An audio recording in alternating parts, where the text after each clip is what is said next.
Air force training cup flyover ಕೆಳಗಡೆ ಹೋಗಿದೆ. ಅದನ್ನೇನಾದ್ರು technical ಆಗಿ ಇವ್ರು ಏನು ಮಾಡಿ ತಪ್ಪು ಮಾಡಿದ್ದಾರೆ ಅಂತ ಹೇಳ್ಬಿಟ್ಟು ಫ್ಲೈಓವರ್ ಮೇಲೆ ತಗೊಂಡ್ಬಂದ್ಬಿಟ್ಟಿದ್ದಾರೆ. ಅಲ್ಲಿಯ ಟ್ರೈನಿಂಗ್ ಕ್ಲಬ್ಬಿಗೆ ಇವತ್ತು ಅವರು DGC ಅವರು ಪರ್ಮಿಷನ್ ಕೊಡ್ತಾ ಲೈಸೆನ್ಸ್ ಕೊಡ್ತಾ ಇಲ್ಲ. ಯಾಕಂದ್ರೆ ಡೇಂಜರ್ ಅದು ಫ್ಲೈಓವರ್ ಇದ್ದಾಗ ಇದು ಟೇಕ್ ಆಫ್ ಮಾಡ್ಲಿಕ್ಕೆ ಕಷ್ಟ ಅಂತ ಹೇಳ್ಬಿಟ್ಟಿದ್ದಾರೆ. ಅದಕ್ಕೆ ನಾನೇ ಒಂದು ಲೆಟರ್ ಬರೆದಿದ್ದೀನಿ. ಏನಂತ ಹೇಳ್ಬಿಟ್ರೆ ಚೀಫ್ ಮಿನಿಸ್ಟರ್ ಅವರಿಗೆ, ನೋಡಿ ಗುಜರಾತಲ್ಲಿ ಅಲ್ಲೆಲ್ಲ ದೊಡ್ಡ ಇದಕ್ಕೆ ಅದು ಕ್ರಿಕೆಟ್ 1 ಲಕ್ಷದ ಮೋಡಿ ಅವರದ್ದು ಸ್ಟೇಡಿಯಂ ಇದೆ. ಇದನ್ನ ನಾವು ಫ್ಲೈಯಿಂಗ್ ಕ್ಲಬ್ ಅಲ್ಲಿಯೇ ಬೇಕಂದಿಲ್ಲ. ಫ್ಲೈಯಿಂಗ್ ಕ್ಲಬ್ ಈಗ ಹಾಸನದಲ್ಲಿ ಮಾಡ್ಬೋದು, ಶಿವಮೊಗ್ಗದಲ್ಲಿ ಮಾಡ್ಬೋದು, ಮೈಸೂರಲ್ಲಿ ಮಾಡ್ಬೋದು, ಬೇರೆ ಬೇರೆ ಕಡೆಯಲ್ಲಿ ಸಮೇತ ಫ್ಲೈಯಿಂಗ್ ಕ್ಲಬ್ ಅಲ್ಲಿ ಇರೋದು 25-30 ಜನ ಪೈಲಟ್ ಟ್ರೈನಿಂಗ್ಸ್ ಇರ್ತಾರೆ, ಅಥವಾ ಸ್ವಲ್ಪ ಜಾಸ್ತಿ ಇರ್ಬೋದು. ನಾವು ಅಲ್ಲಿ ಏನು ಮಾಡ್ಬೋದು ಅಂತ ಹೇಳ್ಬಿಟ್ರೆ ದೊಡ್ಡ ದೊಡ್ಡ ಒಂದು ಸ್ಪೋರ್ಟ್ಸ್ ಕಾಂಪ್ಲೆಕ್ಸ್, ಬರೀ ಕ್ರಿಕೆಟ್ ಅಲ್ಲ, ಎಲ್ಲದಕ್ಕೂ ಒಂದು ಮಾಡಿ ಅಂತ ಹೇಳ್ಬಿಟ್ಟು ನಾನು ಒಂದು ಲೆಟರ್ ಬರೆದಿದ್ದೆ, ಇದು ಮಾಡ್ಬೋದು ಅಂದ್ಬಿಟ್ಟು. ಅದರಲ್ಲಿ ಏನಾಯ್ತು, ಕ್ಯಾಬಿನೆಟ್ಲಿ ಬರುವಾಗ ಯಾವುದೇ ನಿರ್ಧಾರ ತಗೊಳ್ಳಿಲ್ಲ. ಇದು ಅಂದ್ಬಿಟ್ಟು ನಂತರ ಈ ಪೇಪರ್ಲೆಲ್ಲ ಬಂದಿದ್ದು ಹೈ ರೈಸ್ ಬಿಲ್ಡಿಂಗ್ ಬರ್ತದೆ ಅಂದ್ಬಿಟ್ಟು. ಎಲ್ಲಿ ಅದು ಫ್ಲೈಯಿಂಗ್ ಕ್ಲಬ್ ಶಿಫ್ಟ್ ಆದರೆ ಈಗಲೂ ಹೈ ರೈಸ್ ಬಿಲ್ಡಿಂಗ್ ಬರೋದು, ಈಗ ಆ ಪಾತಲ್ಲಿ ಮಾತ್ರ ಬರಬಾರ್ದು ಅಷ್ಟೇ, ಬೇರೆ ಕಡೆ ಎಲ್ಲ ಈಗಲೂ ಬರ್ಬೋದು ಫ್ಲೈಟ್ ಪಾತಲ್ಲಿ. ಇದು ದೊಡ್ಡ ಅಷ್ಟೇ ಹೊರತು ಒಳ್ಳೆ ಉದ್ದೇಶದಿಂದ ನಾನು ಲೆಟರ್ ಬಂದಿದ್ದೀನಿ. ಯಾಕಂದ್ರೆ ನಮ್ಮಲ್ಲಿ 1 ಲಕ್ಷ ಕೆಪಾಸಿಟಿ ಇರೋ ಒಂದು ಸ್ಟೇಡಿಯಂ ಬಂದರೆ, ಈಗ ಮೊನ್ನೆ ತಾವು ನೋಡಿದ್ರಲ್ಲ ಕ್ರಿಕೆಟ್ ಕ್ಲಬ್ಬಲ್ಲಿ ಏನಾಯ್ತದ್ದು, ಆ ಥರದ್ದು ಒಳ್ಳೆ ವ್ಯವಸ್ಥಿತವಾಗಿ ಮಾಡಿದಟ್ಟು ನಾನು ಬರೆದಿದ್ದೀನಿ ಲೆಟ್ರು. ಅದಕ್ಕೆ ತಮ್ಮ ಗಮನಕ್ಕೆ ತಗೊಂಡ್ಬರ್ತಾ ಇದ್ದೀನಿ. ಅಂದ್ರೆ ಮುಚ್ಚಬೇಕು ಅಂತ ಹೇಳಿದ್ರ ನೀವು? ಇಲ್ಲ, ಮುಚ್ಚಬೇಕು ನಾನೆಲ್ಲ ಹೇಳಿದ್ದು. ಸೆಂಟ್ರಲ್ ಗವರ್ಮೆಂಟ್ ಅವರು ಇನ್ನು ಲೈಸೆನ್ಸೇ ಕೊಡಲಿಲ್ಲ ಅದಕ್ಕೆ. ಮತ್ತೆ ಪಾಪ DK ಶಿವಕುಮಾರ್ ಅವರು ಉಳಿಸಬೇಕು ಅಂತ ಹೋಗ್ತಾರೆ, ನೀವು ಅದನ್ನ ಮುಚ್ಚಬೇಕು ಅಂತ ಹೋಗ್ತೀರಿ. ಅದು DK ಶಿವಕುಮಾರ್ ಅವರು ಡೆಪ್ಯೂಟಿ ಚೀಫ್ ಮಿನಿಸ್ಟರ್ ಅವರು ಉತ್ತರ ಕೊಡುವಾಗ ಹೇಳ್ತಾರೆ, ನನ್ನ ಅನಿಸಿಕೆಯಲ್ಲಿ ನನಗೆ ಇರುವುದ ಒಂದು ಮಾಹಿತಿಯನ್ನು ನೀವು ಕೊಟ್ಟಿದ್ದೀನಿ ಹೊರತು ಉತ್ತರ ಕೊಡುವಾಗ ಅವ್ರು ಹೇಳ್ತಾರೆ ಅದನ್ನ ಮುಚ್ಚಬೇಕಾ ಬೇಡ ಅಂತ ಹೇಳ್ತಾರೆ. ಅದು ಅವ್ರಿಗೆ ಬಿಟ್ಟಿತ್ತು. ನಿಮ್ದು ಅದನ್ನ ಬದಲಾವಣೆ ಮಾಡಿದ್ರೆ ಆ ಟ್ರ್ಯಾಕ್ ಇದೆಯಲ್ಲ ಉಪಾಧ್ಯಕ್ಷರೇ, ಅವರು ಕರೆಕ್ಟಾಗಿ ಹೇಳಿದ್ರು, ಅವರು ಬಿಡಿಸಿ ಹೇಳಿದ್ರು.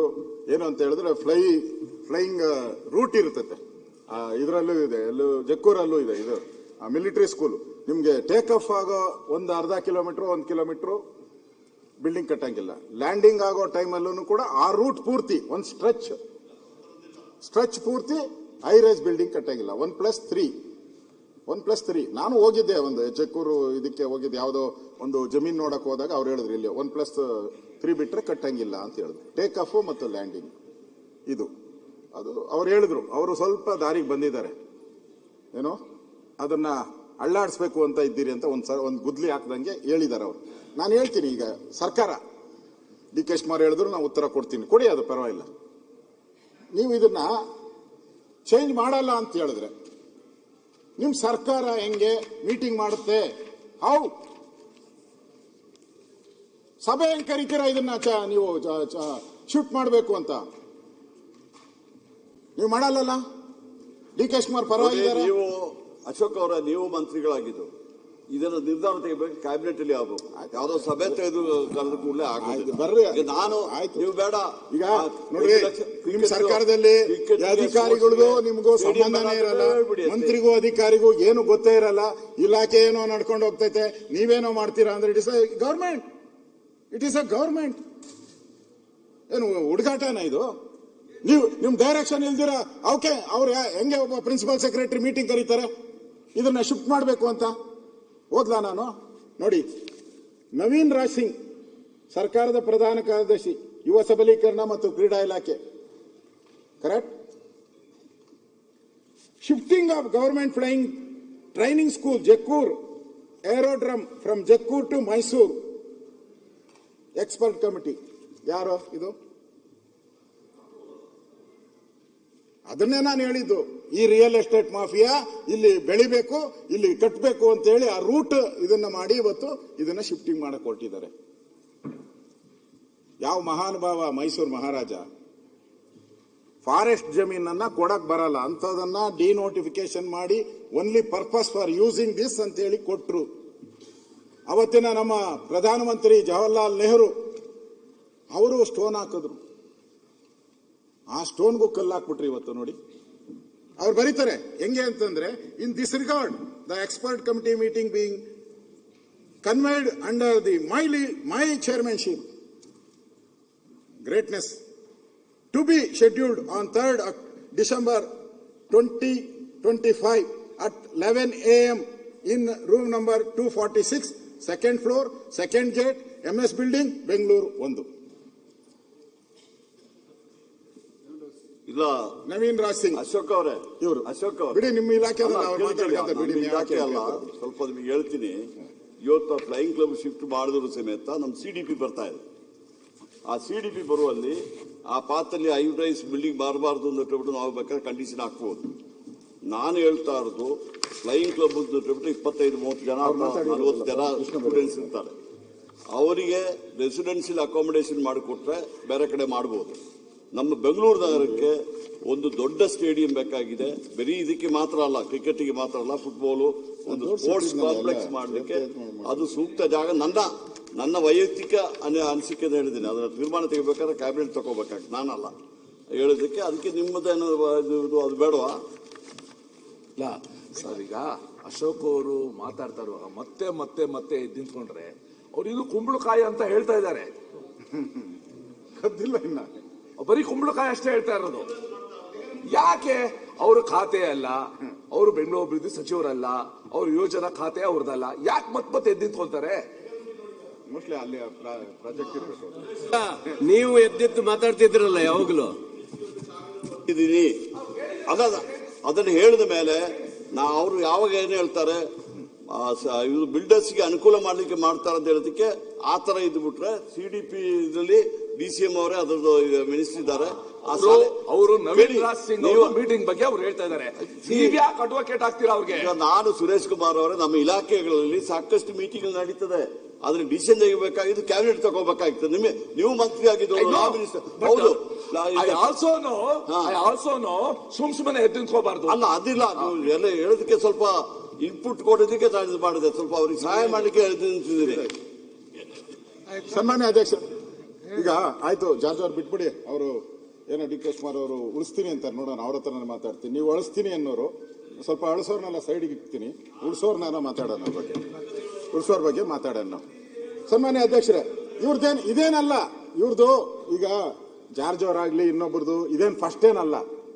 ಹಿಂದೆ ನಿಮ್ಮ ಸರ್ಕಾರ ಇದ್ದಾಗ, ಹಿಂದೆ ಇದ್ದಾಗ ಇದನ್ನ ಎಕ್ಸಿಕ್ಯೂಟಿವ್ ಕ್ಲಬ್ ಮಾಡಬೇಕು ಅಂತ ಆದೇಶ ಮಾಡಿದ್ರು. ದಾಖಲೆ ಬೇಕು ಅಂದ್ರೆ ಕೊಡ್ತೀನಿ, ಅದನ್ನು ಆರ್ಡರ್ ಬೇಕಾ ಕೊಡ್ತೀನಿ. ಎಕ್ಸಿಕ್ಯೂಟಿವ್ ಕ್ಲಬ್ ಯಾರಿಗೆ? ಅಧಿಕಾರಿಗಳಿಗೆ, MLAಗಳಿಗೆ, ಬೇರೆ ಬೇರೆ ದೊಡ್ಡ ದೊಡ್ಡ ವ್ಯಕ್ತಿಗಳಿಗೆ ಅದೊಂದು ಎಕ್ಸಿಕ್ಯೂಟಿವ್ ಕ್ಲಬ್ ಮಾಡಬೇಕು ಅಂತ ಮಾಡಿದ್ರು. ಹೆಸರಷ್ಟೇ. ಅದರಲ್ಲಿ ಎಕ್ಸಿಕ್ಯೂಟಿವ್ ಕ್ಲಬ್ ಸ್ಥಾಪನೆಗೆ ಬಂದಿತ್ತು. ಅದಾದ್ಮೇಲೆ ನಮ್ಮ ಸರ್ಕಾರ ಬಂತು. ನಾವು ಅದನ್ನ ಬೊಮ್ಮಾಯಿಯವರಿದ್ದಾಗ ನಾನು ಅದನ್ನು ಕ್ಯಾನ್ಸಲ್ ಮಾಡಿಸ್ಬಿಟ್ರಿ. ನಾವು ಮಾಡಬಾರ್ದು ಅಂತ ಹೇಳಿಬಿಟ್ಟು ಅದನ್ನ ಕ್ಯಾನ್ಸಲ್ ಮಾಡಿದ್ರೆ ಎಕ್ಸಿಕ್ಯೂಟಿವ್ ಕ್ಲಬ್ನ. ಈಗ ನಮ್ಮ ಜಾರ್ಜ್ ಅವ್ರು ಬೇಡ, ಅವ್ರ ಹೆಸರು ಹೇಳಲ್ಲ, ಹೇಳ್ತೀನಿ ಸರ್. ಇದ್ರ ಬಗ್ಗೆ ಈ ಕ್ಲಬ್ ಮಾಡಿದ್ರಲ್ಲ ನೀವು, ಈ ಕ್ಲಬ್ ಮಾಡಿದ ಬಗ್ಗೆ ಮತ್ತೆ ಈ ಆಗ್ತಾ ಇರೋ ಅನ್ಯಾಯದ ಬಗ್ಗೆ, ಇಲ್ಲಿ ಯಾವ ಒಂದು ಜಕ್ಕೂರು ಏರೋಡ್ರಮ್ ಉಳಿಬೇಕು, ದೇಶದ ಮೊದಲ ವೈಮಾನಿಕ training centre Nehru flying club Nehru ಅವರು ಓಪನ್ ಮಾಡಿದ್ದು, ಮಹಾರಾಜರು ಕೊಟ್ಟಿದ್ದು, ಇದೊಂದು ಮಾನ್ಯುಮೆಂಟ್ ಅಂತ ನಾವು ತೀರ್ಮಾನ ಮಾಡಬೇಕು.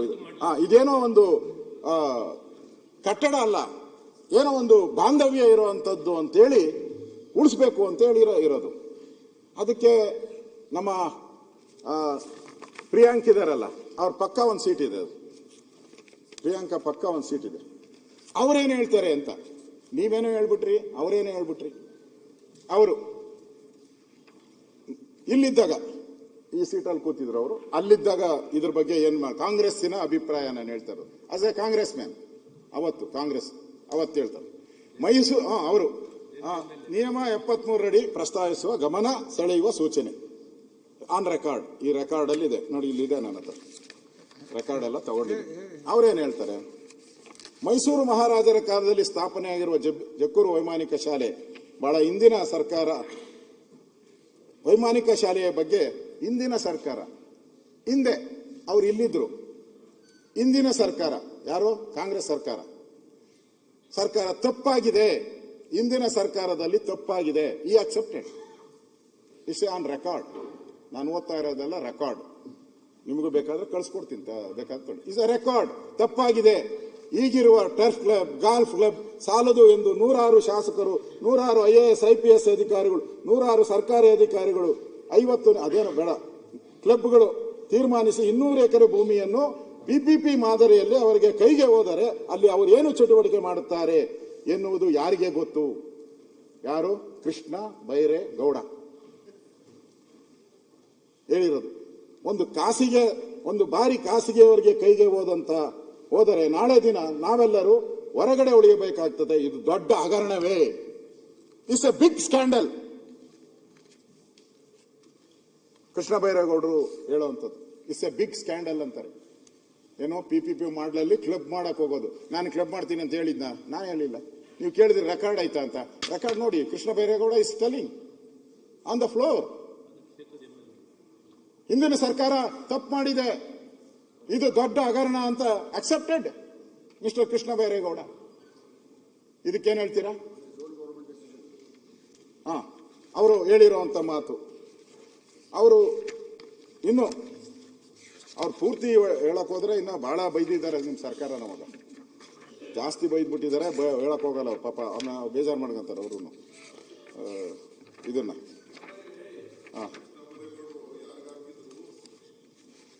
ಮಂತ್ರಿ ನಾರಾಯಣಗೌಡರು ಹೇಳಿದಲ್ಲ, ನಾರಾಯಣಗೌಡರು ಹೇಳ್ತೀನಿ. ಇದು ರೆಕಾರ್ಡ್ ಅಲ್ಲಿ ಇರೋದು. ಅದರಲ್ಲಿ ಏನೈತೆ? Copy ಕೊಡ್ರಪ್ಪ, copy ಕೊಡ್ರ. ನಾರಾಯಣಗೌಡರು ಇದು. ಆದ್ರಿಂದ ಇಲ್ಲಿ ಅವರು ಹೇಳ್ಬೇಕಾದ್ರೆ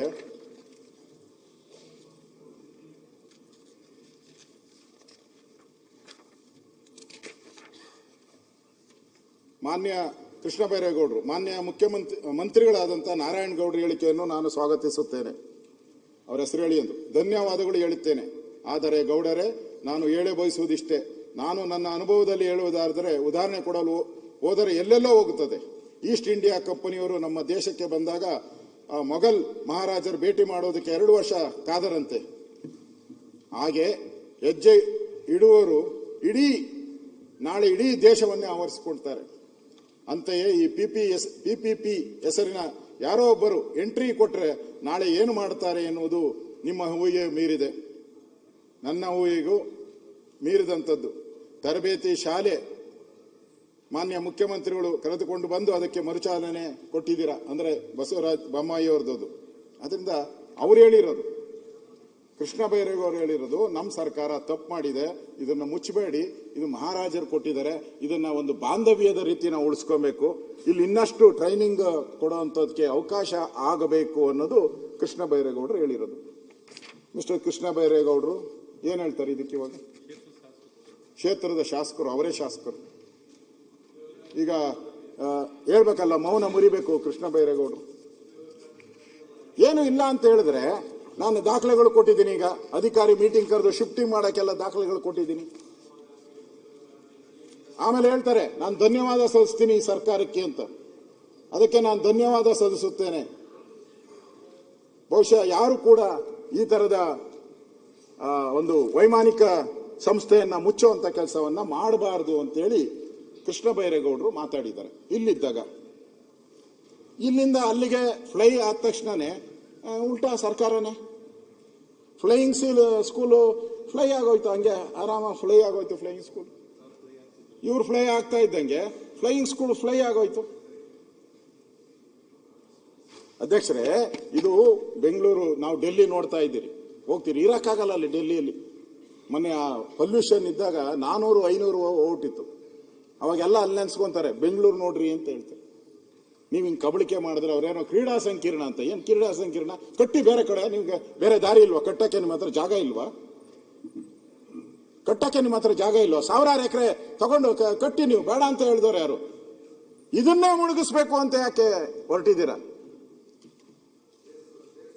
ಇದನ್ನೇ ಮುಳುಗಿಸ್ಬೇಕು ಅಂತ ಯಾಕೆ ಹೊರಟಿದ್ದೀರಾ? ಅಲ್ಲಿ ಮಾಡಿದ್ರೆ ಅದೇ ರಿಯಲ್ ಎಸ್ಟೇಟ್ ಮಾಫಿಯಾ ಯಾರು ಬಿಲ್ಡಿಂಗ್ ರೈಸ್ ಮಾಡ್ತಾರೆ. ಆ ಟ್ರ್ಯಾಕ್ ಅಲ್ಲಿ ಏನೇನು ಬರ್ತದೋ ಎಲ್ಲ ದುಡ್ಡು ಮಾಡ್ಕೊಂಡು ಹೋಗ್ತಾರೆ.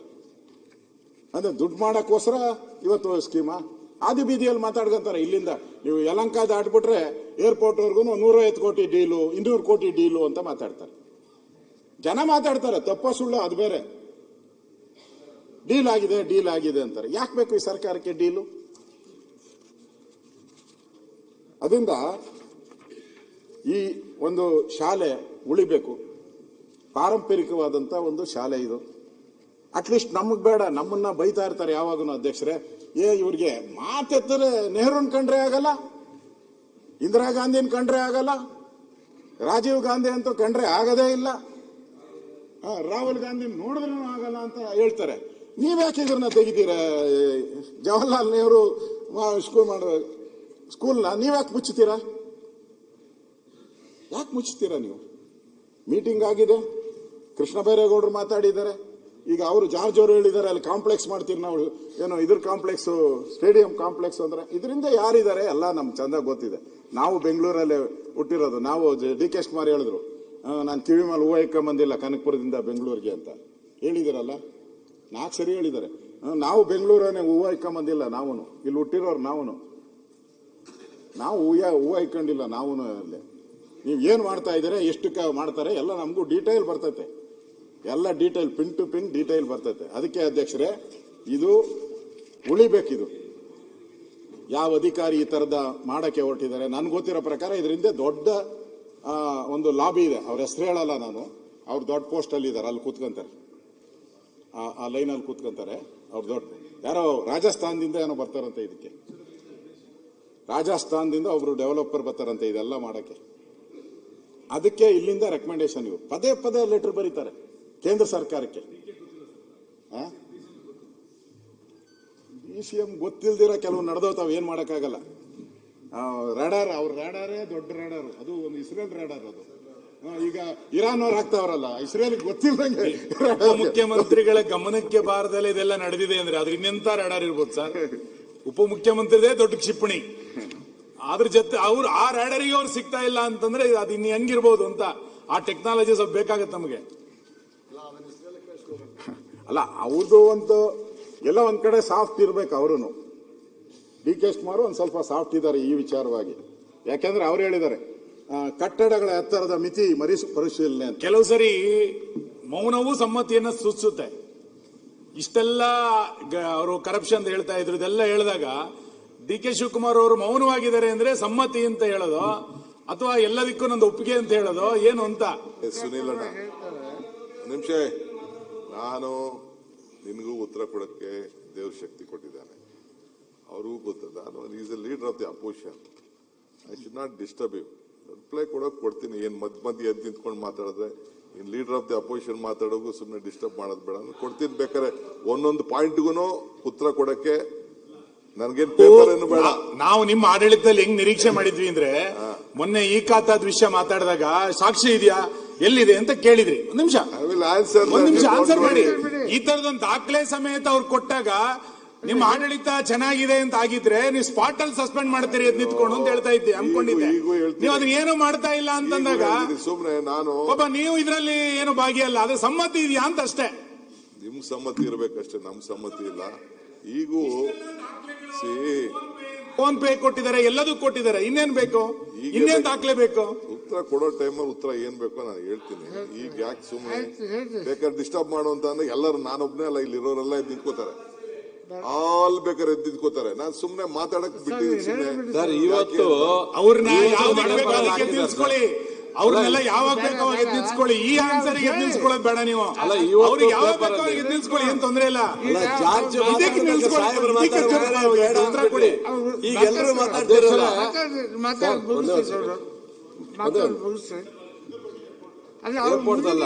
ಆಯ್ತು, ಇನ್ನು ಎಷ್ಟೊತ್ತು ಬರ್ತಿರ್ತೀವಿ ಅಶೋಕಣ್ಣ?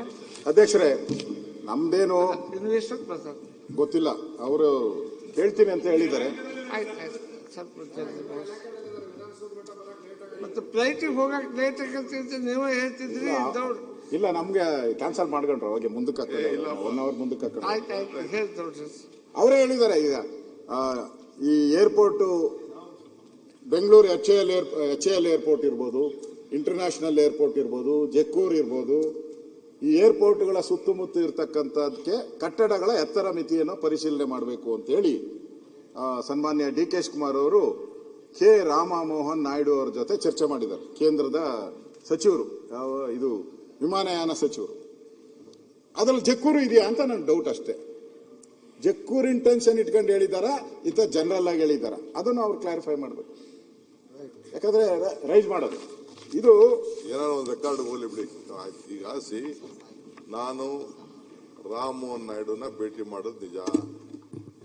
ಇಡೀ ದೇಶದಲ್ಲೇ ಒಂದು ಮಾದರಿ ಇದೆ, ಕರ್ನಾಟಕ ರಾಜ್ಯದಲ್ಲಿ ಒಂದು ಮಾದರಿ ಇದೆ. HAL ಇರ್ಬೋದು, ಇಂಟರ್ನ್ಯಾಷನಲ್ ಏರ್ಪೋರ್ಟ್ ಇರ್ಬೋದು, ಯಾವುದೇ ಏರ್ಪೋರ್ಟ್ ಅಕ್ಕಪಕ್ಕ ಈಗ ಪ್ರೀಮಿಯಂ ಎಫೇರ್ ಮಾಡಿದೀವಿ. ಅದರಿಂದ ನಮ್ಮ ಬೆಂಗಳೂರು ನಗರಕ್ಕೆ ದುಡ್ಡು ಬರಬೇಕು. ಇಡೀ ದೇಶದಲ್ಲಿ ಪ್ರೀಮಿಯಂ ಎಫೇರ್ ಇದೆ. ಈಗ ನೀವು ಮಂಗಳೂರಲ್ಲೂ ಪ್ರೀಮಿಯಂ ಎಫೇರ್ ಮೊದಲಿಂದಾನೇ ನಿಮ್ಮ ಕಾಲದಲ್ಲೇ 2020 ಆಕ್ಟ್ ಅಲ್ಲೇನೆ ಇತ್ತು. ನಾವು ಅದನ್ನ ಎಕ್ಸಿಕ್ಯೂಟ್ ಮಾಡಕ್ಕೆ ಕೆಲವು ಬೇಕಾದಷ್ಟು ಕೋಡ್ ಅವು ಇವು ಅಡಿಷನ್ ಬರ್ತಾ ಇದೆ. ಸೊ ಇಡೀ ದೇಶದಲ್ಲಿ ಯಾವ ರೀತಿ ಇದೆ ನಮ್ಮ ರಾಜ್ಯದಲ್ಲೂ ಆ ರೀತಿ ಮಾಡಿಕೊಡಿ ಅಂತ ಅಂದ್ಬಿಟ್ಟು ರಿಕ್ವೆಸ್ಟ್ ಮಾಡಿದ್ವಿ. ಈಗ 0.6 ವರ್ಗು ಕೂಡ ನಾವು ಹಿಂದೆನೆ 2004 ಏನ್ ಅಮೆಂಡ್ಮೆಂಟ್ ಮಾಡಿದ್ರು ಅದಕ್ಕೆ ಅವಕಾಶ ಮಾಡಿಕೊಟ್ಟು ಆ ದೃಷ್ಟಿಯಿಂದ ಅವ್ರಿಗೂ ರಿಕ್ವೆಸ್ಟ್ ಮಾಡಿದ್ವಿ. ಅವ್ರಿಗೆ ಇವ್ರಿಗೆ ಇವು ಶಿಫ್ಟ್ ಮಾಡೋದು ಮತ್ತೊಂದು ಮಾಡೋ ವಿಚಾರ ನಾವೇನು ಹೇಳಿಲ್ಲ. ಇವು ಅಲೋ ಏನು ಕೋನ್ ಬಿಟ್ಬಿಟ್ಟು ಮಿಕ್ಕಿದ ಏರಿಯಾಗಳಿಗೆ ಇನ್ ಸ್ವಲ್ಪ ಅಲೋ ಮಾಡಿದ್ರೆ ಜನ ಪ್ರೀಮಿಯಂ ಎಫ್ಐಆರ್ ತಗೊಳ್ತಾರೆ, ನಮ್ಮ ಸರ್ಕಾರಕ್ಕೂ ದುಡ್ಡು ಬರ್ತದೆ. ಅಷ್ಟು ಹೇಳಿವೆ ಹೊರತು, ಅಷ್ಟರಲ್ಲೇ ನಾವಿದ್ದೀವಿ ಹೊರತು ಇನ್ನು ಅವರು ನಮ್ಮ ಸೆಂಟ್ರಲ್ ಗವರ್ಮೆಂಟ್ಗೆ ಇವರು ಡಿಫೆನ್ಸ್ ಮಿನಿಸ್ಟರ್ಗೆ ನಾವು ಕಳಿಸ್ಕೊಡ್ತೀವಿ ಅಂತ ಅವ್ರು ಹೇಳಿದ್ದಾರೆ. ಡಿಫೆನ್ಸ್ ಮಿನಿಸ್ಟರ್ಗೆ ಒಂದು ಪತ್ರ ಕೂಡ ನಾನು ಬರೀತಾ ಇದ್ದೀನಿ ಆ ವಿಚಾರದಲ್ಲಿ. ಹಿಂದೆ ರಾಜನಾಥ್ ಸಿಂಗ್ ಅವರು ಬೆಂಗಳೂರು ಬಂದಾಗ ಈ ವಿಚಾರ ಪ್ರಸ್ತಾವನೆ ಮಾಡಿದ್ದೀನಿ. ಯಾಕೆಂದ್ರೆ HAL ಕ್ಲೋಸ್ ಆಗಿದೆ, ಅಲ್ಲಿ ಯಾವ್ದು ಟ್ರೈನಿಂಗ್ ಏನಿಲ್ಲ. ಏನಿದ್ರು ತುಮಕೂರಿಗೆ ಇವ್ರು ಜಾಗ ಕೊಟ್ಟರು, ಎತ್ಕೊಂಡೋಗಿ HAL ಹೆಲಿಕಾಪ್ಟರ್ ಡಿವಿಷನ್ ಅಲ್ಲಿ ಮಾಡಿದ್ವಿ. ಸೊ ಪರ್ಮಿಷನ್ ಕೊಡಿ, ಇನ್ ಸ್ವಲ್ಪ ಎನ್ಹಾನ್ಸ್ ಮಾಡಕ್ಕೆ ಹೈಟ್ನ ಅಂತ ಒಂದು ರಿಕ್ವೆಸ್ಟ್ ಮಾಡಿದ್ವಿ. ಅದು ನೆಕ್ಸ್ಟ್ ಮೀಟಿಂಗ್ ಅಲ್ಲಿ ಆಗ್ತದೆ. ಇದು ಯಾವ್ದು ಜಕ್ಕೂರ್ ವಿಚಾರ ನಾವು ಪ್ರಸ್ತಾವನೆನೂ ಮಾಡಿಲ್ಲ, ಅದು ಸಂಬಂಧನೂ ಪಟ್ಟಿಲ್ಲ. ತಾವ್ ಹೇಳ್ದಂಗೆ ಬಂದಿತ್ತು, ಈ ಸಬ್ಜೆಕ್ಟ್ ಬಗ್ಗೆ ಬಂದಿತ್ತು. ಬಂದಾಗ ನಮ್ಮ ಕೃಷ್ಣ ಬೈರೇಗೌಡರು ಏನ್ ಸ್ಟ್ಯಾಂಡ್ ಹಿಂದೆ ಏನ್ ಹೇಳಿದ್ರು, is also on the same stand. Government ಕೂಡ ಅದಕ್ಕೆ ಸಮ್ಮತಿಯಾಗಿ ಚೀಫ್ ಮಿನಿಸ್ಟರ್ ಕೂಡ ಅದಕ್ಕೆ ಒಪ್ಪಿದ್ದಾರೆ. ಈಗ ನಾವು ಅದ್ರ ಬಗ್ಗೆ ಸದ್ಯಕ್ಕೆ ಯಾವ ವಿಚಾರ ಕೂಡ ನಾವು ಚರ್ಚೆ ಮಾಡ್ತಾ ಇದ್ದೀವಿ. ಜಾರ್ಜ್ ಅವರು ಕಾಂಪ್ಲೆಕ್ಸ್ ಮುಗೀತು, ಇನ್ನೊಂದು 2 ಸಬ್ಜೆಕ್ಟ್ ಅಷ್ಟೇ ಮುಗ್ದೋಯ್ತು. ಮೇಜರ್ ಇರೋದೆಲ್ಲ ಮುಗ್ದಿದೆ ಸರ್, ಇನ್ನೂ ನಡೆಸಬೇಕಲ್ಲ. ನಾಳೆ ಗುರುವಾರದ ಅಲ್ಲ ಬಿಲ್ ಇದು ಜನ ಏನಾಗಿದ್ದಾರೆ, ಈ ಜಕ್ಕೂರು ಏರೋಡ್ರಮ್ ಉಳಿಸಿ ಅನ್ನೋಂತ ಒಂದು ಅಭಿಯಾನ ಇದು ಈ ಬೆಂಗಳೂರು. ನಾನು ಅದಕ್ಕೆ ಹೇಳಿದೆ ನಿಮ್ಗೆ, ಬೆಂಗಳೂರು ಒಂದು ಇಡೀ ರಾಜ್ಯದ ಎಂಜಿನ್ ಇದ್ದಂಗೆ, ಇದು ಹಣ ಕೊಡೋ ಎಂಜಿನ್ ಇದ್ದಂಗೆ. ಇಲ್ಲಿ ಬದುಕುವಂತ ಜನಕ್ಕೂ ಇಲ್ಲಿ ಇರೋ MLAಗಳೆಲ್ಲಾರ್ದು ಮನೆ ಇದೆ ಇಲ್ಲೇ, ಎಲ್ಲ ಇಲ್ಲೇ ಇರೋದು. ಅದಕ್ಕೆ ಅವ್ರಿಗೂ ಇಂಪಾರ್ಟೆಂಟ್, ಎಲ್ಲರಿಗೂ ಕೂಡ ಇಂಪಾರ್ಟೆಂಟ್. ಬೆಂಗಳೂರು ಉಳಿದ್ರೆ ಎಲ್ಲರೂ ಉಳಿತಾರೆ. ಅದಕ್ಕೋಸ್ಕರ ಈಗ ಒಂದು ಅಭಿಯಾನ ಶುರುವಾಗಿದೆ, ಜಕ್ಕೂರು ಏರೋಡ್ರಮ್ ಉಳಿಸಿ ಅಂತೇಳಿ. ಈಗ ಇವರು ನಮ್ಮ AT ರಾಮಸ್ವಾಮಿ ಜಮೀನುಗಳು ಉಳಿಸಬೇಕು ಅಂತ AT ರಾಮಸ್ವಾಮಿ ಅವರು ಕೂಡ ಹೋರಾಟ ಮಾಡಿದ್ದಾರೆ. ಅವರು ಕೂಡ ಇದಕ್ಕೆ ಹೇಳಿದ್ದಾರೆ, ಪಾರಂಪರಿಕ ತಾಣವಾಗಿ ಉಳಿಸಿಕೊಳ್ಳಬೇಕು, ಪರಿಸರವನ್ನು ರಕ್ಷಿಸಿಕೊಳ್ಳಬೇಕೆಂಬ ದೃಷ್ಟಿಯಿಂದ ಸರ್ಕಾರ ಆಲೋಚಿಸಬೇಕು. ಬೃಹತ್ ಕಟ್ಟಡಗಳು ನಿರ್ಮಿಸಲು ಕ್ರೀಡಾ ಸಂಕೀರ್ಣಗಳಿಗೆ ಬೇರೆ ಕಡೆ ಅವಕಾಶ ಮಾಡಿಕೊಡಬಹುದು, ಆದರೆ ಇಂತಹ ಐತಿಹಾಸಿಕ ಸ್ಥಳವನ್ನು ಕಟ್ಟಡಗಳಾಗಿ ಬಲಿ ಕೊಡಬಾರದು ಎಂದು ಪರಿಸರಕ್ಕಾಗಿ ನಾನು ಈ ಸಂಘಟನೆಯ ಅಧ್ಯಕ್ಷರಾಗಿ ನಾನು ಡಿಮ್ಯಾಂಡ್ ಮಾಡ್ತಾ ಇದ್ದೀನಿ ಅಂತ ಹೇಳಿದ್ದಾರೆ. ಗಿರ್ವಿ ಇಡಬಾರದು ಅಂತ ಕ್ಯಾಪ್ಟನ್ ಗೋಪಿನಾಥ್ ಹೇಳಿದ್ದಾರೆ. ಈ ತರ ಬಹಳಷ್ಟು ಜನ ಯಾರ್ಯಾರು ಬೆಂಗಳೂರನ್ನ ಪ್ರೀತಿಸುವಂತವರು ಕೂಡ ಎಲ್ಲರೂ ಕೂಡ ಹೇಳಿದ್ದಾರೆ. ಅದರಿಂದ ಅಧ್ಯಕ್ಷರೇ, ನಾನು ಈ ಜಕ್ಕೂರು ಏರೋಡ್ರಮ್ ಏನು ಒಂದು ಐತಿಹಾಸಿಕ ಇದಿದೆ, ಇದನ್ನು ಯಾವುದೇ ಕಾರಣಕ್ಕೂ ರಿಯಲ್ ಎಸ್ಟೇಟ್ ಮಾಫಿಯಾಗಳ ಕೈಗೆ ಹೋಗಬಾರ್ದು, ಅದನ್ನು ಆಗಕ್ಕೆ ಬಿಡಬಾರ್ದು. ಹಿಂದೆ ನಿಮ್ಮ ಸರ್ಕಾರ ಇದ್ದಾಗ ಅದನ್ನು ಕ್ಲಬ್ ಮಾಡಕ್ ಹೊರಟಿದ್ರಿ, ಅದಕ್ಕೂ ಕೂಡ ನಮ್ಮ ಸರ್ಕಾರ ಇದ್ದಾಗ ತಡೆ ಮಾಡಿದಿರಿ, ಅದನ್ನು ಕೂಡ ಇದಾಗಕ್ಕೆ ಬಿಡಬಾರ್ದು. ಅಶೋಕ್ ಹೇಳಿ, ನಾನು ನಿಮ್ದು ಕಾಲದಲ್ಲಿ ಏನೇನು ಕೊಟ್ರಿ ಅಂತೆಲ್ಲ ನಾನು ಡಿಬೇಟ್ ಬೇಡ.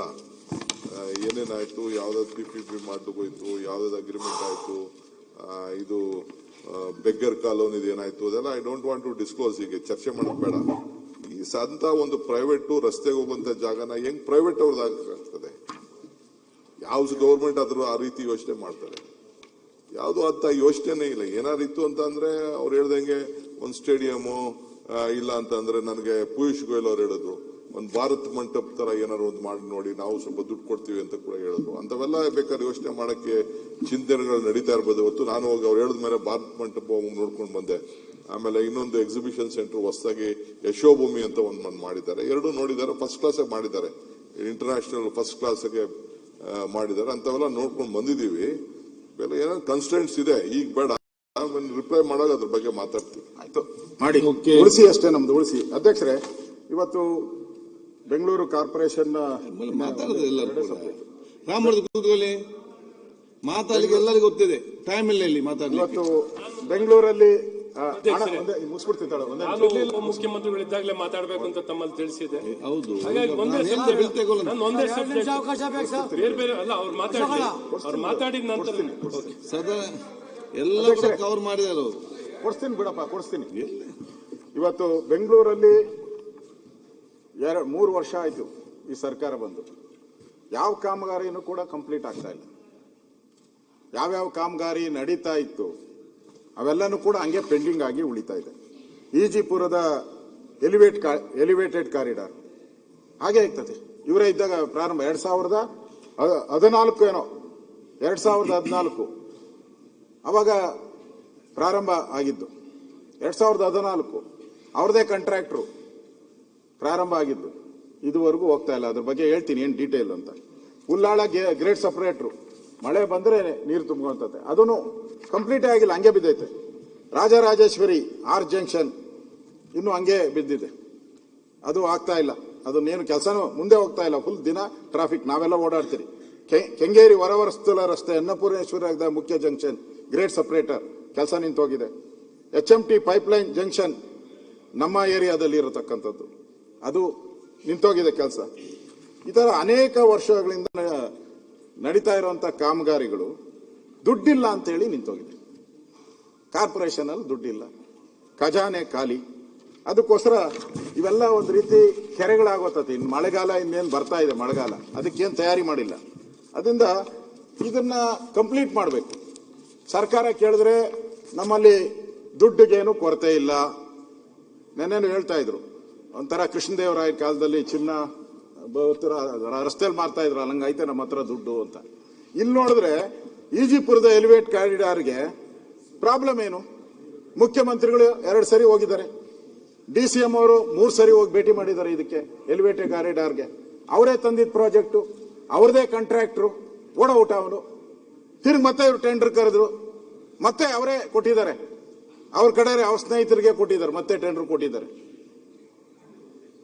ಇವತ್ತು ಅದಕ್ಕೆ ಮುಗಿತಾನೆ ಇಲ್ಲ, ಮುಂದಕ್ಕೆ ಹೋಗ್ತಾನೆ ಇಲ್ಲ. ಅಧ್ಯಕ್ಷರೇ, ರಾಮಲಿಂಗಾರೆಡ್ಡಿ ಅವರು ಭೇಟಿ ಮಾಡಿದ್ದಾರೆ. ಯಾಕೆ ಹೇಳ್ತಾ ಇದ್ದೀನಿ ಇವ್ರ ಹತ್ರ ದುಡ್ಡು ಇಲ್ಲ ಅಂತ ಹೇಳಿದ್ರೆ, ಇವ್ರ ಹತ್ರ ಹಣ ಕೊಟ್ಟಿಲ್ಲ.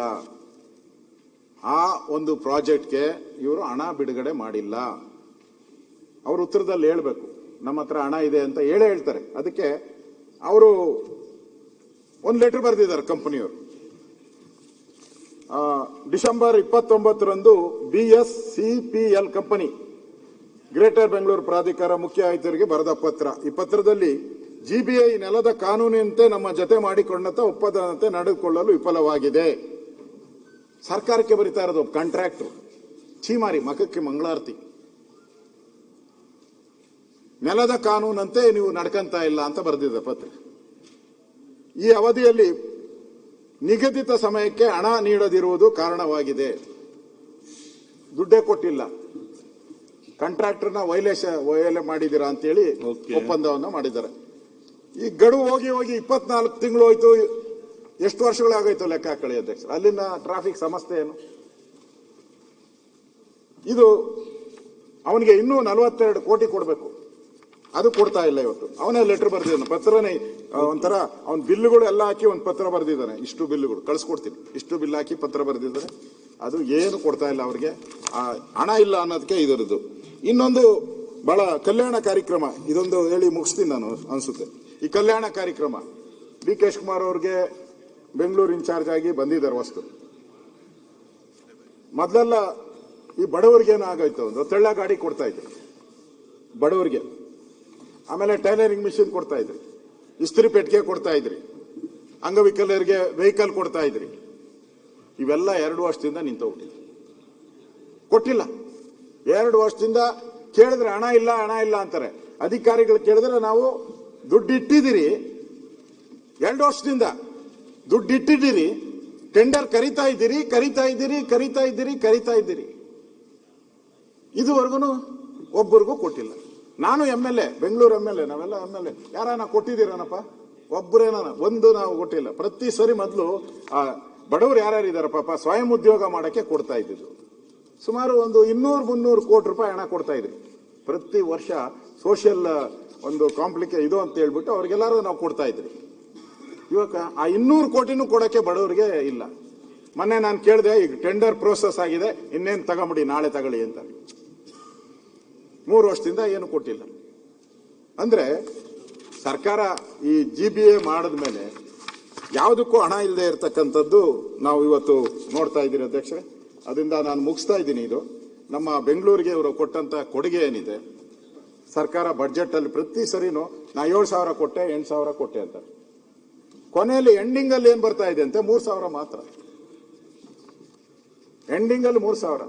ಇಡೀ ರಾಜ್ಯಕ್ಕೆ ಆದಾಯವನ್ನ ಕೊಡುವಂತ ಬೆಂಗಳೂರಿಗೆ ಬಿಡುಗಡೆ ಹೇಳೋದು 7,000 8,000, ಬಿಡುಗಡೆ ಮಾಡಿರೋದು 3,000. ನಮ್ಮ ಹತ್ರ ಇದು ಇದೆ ನೋಡಿ, ಅನೆಕ್ಷರ್ ಇದರಲ್ಲಿ ಇವರ ಎಕ್ಸ್ಪೆಂಡಿಚರ್ ಬುಕ್ ಅಲ್ಲೇ ಇದೆ.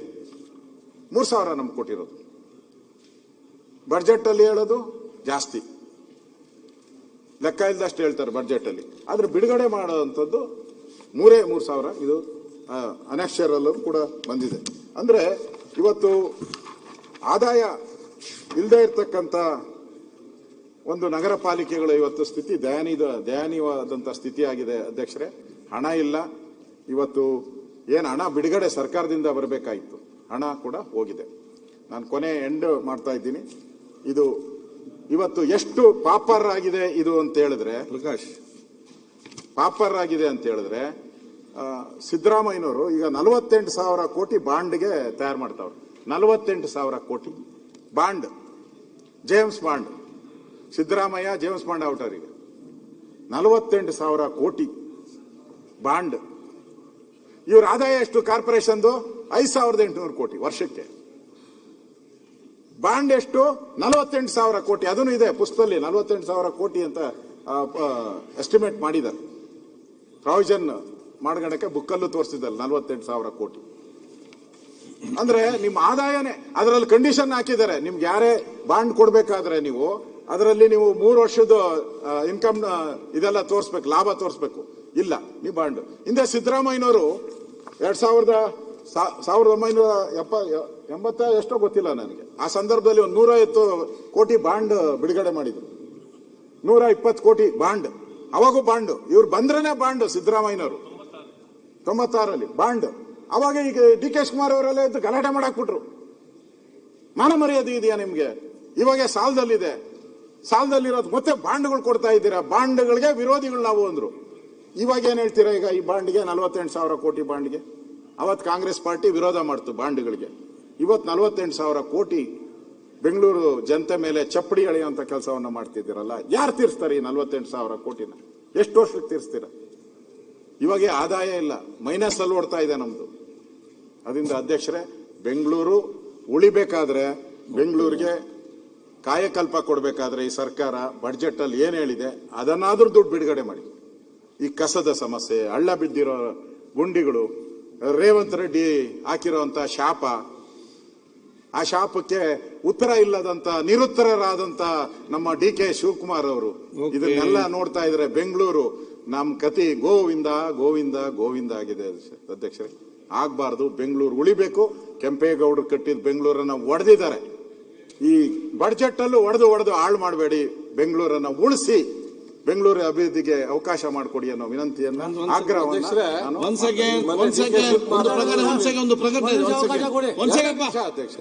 ದಿನಾಂಕ ಒಂದು ಪ್ರಕಟಣೆ ಮಾಡಬೇಕು. 2 ನಿಮಿಷ ಪ್ರಕಟಣೆ ಮಾಡಿ ದಿನಾಂಕ 24/3/2026 ನಡೆದ ಕಾರ್ಯಕಲಾಪಗಳ ಸಲಹಾ ಸಮಿತಿ ಸಭೆಯಲ್ಲಿ ಈ ಕೆಳಕಂಡಂತೆ ತೀರ್ಮಾನಿಸಲಾಗಿದೆ. ಇಂದು ದಿನಾಂಕ 24/3/2026 ಆಯವ್ಯಯ ಮೇಲಿನ ಸಾಮಾನ್ಯ ಚರ್ಚೆ ಮತ್ತು ಅನುದಾನಗಳ ಬೇಡಿಕೆ ಮೇಲೆ ಚರ್ಚೆ ಮುಕ್ತಾಯಗೊಳ್ಳಲಿದೆ. ಆಯವ್ಯಯ ಅಂದಾಜುಗಳ ಮೇಲಿನ ಸಾಮಾನ್ಯ ಚರ್ಚೆ ಹಾಗೂ ಅನುದಾನಗಳ ಬೇಡಿಕೆ ಮೇಲೆ ನಡೆದ ಚರ್ಚೆಗೆ ಮಾನ್ಯ ಮುಖ್ಯಮಂತ್ರಿಯವರು ದಿನಾಂಕ 25/3/2026 ಬೆಳಗ್ಗೆ 11 ಗಂಟೆಗೆ ಉತ್ತರಿಸಲಿದ್ದಾರೆ. ನಂತರ ಧನ ವಿನಿಯೋಗ ವಿಧೇಯಕಗಳನ್ನು ಪರ್ಯಾಲೋಚನೆ ಮತ್ತು ಅಂಗೀಕಾರಕ್ಕೆ ತೆಗೆದುಕೊಳ್ಳಲಾಗುವುದು. ದಿನಾಂಕ 26/3/2026 ಅಧಿವೇಶನ ನಡೆಸಿ ನಂತರ 15 ಕಾಲದವರೆಗೆ ಮುಂದೂಡಲು ತೀರ್ಮಾನಿಸಲಾಗಿದೆ. ಇದಕ್ಕೆ ಸದನದ ಸಹಮತಿ ಇದೆ ಎಂದು ಭಾವಿಸಲಾಗಿದೆ. ಇನ್ನೊಂದು ಇಂಪಾರ್ಟೆಂಟ್, ಈಗ ನಿನ್ನೆ ಹೇಳಿದ್ದೇನೆ, ನಾಳೆ ಬೆಳಿಗ್ಗೆ 10 ಗಂಟೆಗೆ ನಮ್ಮ ಹೈಕೋರ್ಟ್ ಸೈಡ್ನ ಎಂಟ್ರೆನ್ಸ್ ನ ಬದಿಯಲ್ಲಿ ನಿಮ್ಮೆಲ್ಲ ಸದಸ್ಯರುಗಳ ಫೋಟೋ ಭಾವಚಿತ್ರ ಫೋಟೋವನ್ನು ತೆಗಿಲಿಕ್ಕಿದೆ. ಎಲ್ಲ ಮಂತ್ರಿಗಳು, ಶಾಸಕರು ತಾವೆಲ್ಲೂ ಕೂಡ ಬರಬೇಕು. ಇಲ್ಲಿ ಇಲ್ಲದವರಿಗೆ ನೀವು ಮಾಹಿತಿ ಕೊಟ್ಟು ಅವ್ರು ಕೂಡ ಕರ್ಕೊಂಡು ಬರ್ಬೇಕಂತ ವಿನಂತಿಸ್ತೇನೆ. ಮಾನ್ಯ ಸಭಾಧ್ಯಕ್ಷರೇ, ಹೌದು, ಫೋಟೋ ಈಗ ಹೊಸದಾಗಿ ತೆಗಿಸ್ತಾ ಇಲ್ಲ ಮಾನ್ಯ ಒಂದು ನಿಮಿಷ, ಡೋಂಟ್ ಮೈಂಡ್, ತಾವು ಮಾತಾಡಿ. ಅಸೆಂಬ್ಲಿ 5 ನಿಮಿಷ ಲಾಸ್ಟ್ ಡೇ 5 ನಿಮಿಷದ ಮೇಲೆ 1 ನಿಮಿಷ ಮಾತಾಡೋದು. 2 ಗಂಟೆ 5 minutes, sir. ಒಂದು ನಿಮಿಷ, 2 ಫ್ಲೈಟ್, ನಂಗೆ 2 ಗಂಟೆ 5 ನಿಮಿಷ ಸರ್. ಸರ್ ನೀವು ಇದ್ದಾಗಲೇ ಮಾತಾಡಬೇಕು ಅಂತ 5 ನಿಮಿಷ ಸರ್. ಇಲ್ಲ, ನಾಳೆ ಬೆಳಗ್ಗೆ ನಾನು ರಿಪ್ಲೈ ಮಾಡ್ತೀನಿ. ನಾಳೆ ರಿಪ್ಲೈ ಮಾಡ್ತೀನಿ ಬೆಳಗ್ಗೆ ಸರ್. 5 ನಿಮಿಷ ಬೇಕಾದ್ರೆ ಎಲ್ಲ ಮಾತಾಡಿದ್ಮೇಲೆ ಖಂಡಿತ ನಿಮ್ ಮಾತು ಕಿವಿಲ್ ಕೇಳ್ತೀನಿ. ನಾನು ನಿಮ್ ಮಾತು ನೀವು ಇದ್ದಾಗಲೇ ಮಾತಾಡ್ಬೇಕು ಸರ್. ನೀವು ಇದ್ದಾಗೆ ಮಾತಾಡಿ ಟುಮಾರೋ ಮಾರ್ನಿಂಗ್. ಆಮೇಲೆ ನಾನು ರಿಪ್ಲೈ ಮಾಡ್ತೀನಿ. ಸಿಎಂ ರಿಪ್ಲೈ ಮಾಡಾದ್ಮೇಲೆ ಮಾಡ್ತೀನಿ. ಯಾಕೆಂದ್ರೆ ನಾನು ಕೆಲವು ಮುತ್ತು ರತ್ನಗಳೆಲ್ಲ ಮಾತುಗಳು ಬಂದಿದೆ, ಅವಕ್ಕೆಲ್ಲ ಉತ್ತರ ಕೊಡ್ಲೇಬೇಕಲ್ಲ. ಅವಕ್ಕೆಲ್ಲ ನಾನು ರಿಪ್ಲೈ ಕೊಡಲಿಲ್ಲ ಅಂದ್ರೆ ಬಹಳ ತಪ್ಪಾಗ್ತದಲ್ಲ. ಅಸೆಂಬ್ಲಿಯಲ್ಲಿ ಏನಾಯ್ತು, ವಿಧಾನಸೌಧದಲ್ಲಿ ಏನಾಯ್ತು, ಎಲ್ಲೆಲ್ಲಿ ಏನಾಯ್ತು ಎಲ್ಲ ಕಡೆ ಹೇಳಲೇಬೇಕಲ್ಲ ನಾನು. ಈಗ ಅಪೋಸಿಷನ್ ಲೀಡರ್ ಏನ್ ಹೇಳಿದ್ದಾರೆ, ಅವ್ರೇನ್ ಹೇಳಿದ್ದಾರೆ, ನೀವು ಹೇಳೋದಕ್ಕೆಲ್ಲ ಉತ್ತರ ನಿಮ್ದು ನಾನು ಕಿವಿ ಕೊಟ್ಟು ಕೇಳ್ತೀನಿ. ದಯವಿಟ್ಟು ಕ್ಷಮಿಸಿ ಅಧ್ಯಕ್ಷರೇ, ನಾನು ಕ್ವಶನ್ಸ್ ಬೇರೆಯವ್ರು ಕೊಟ್ಟಿದ್ದೀನಿ. ವಾಪಸ್ ಬೆಳಗ್ಗೆ ಬರ್ತೀನಿ.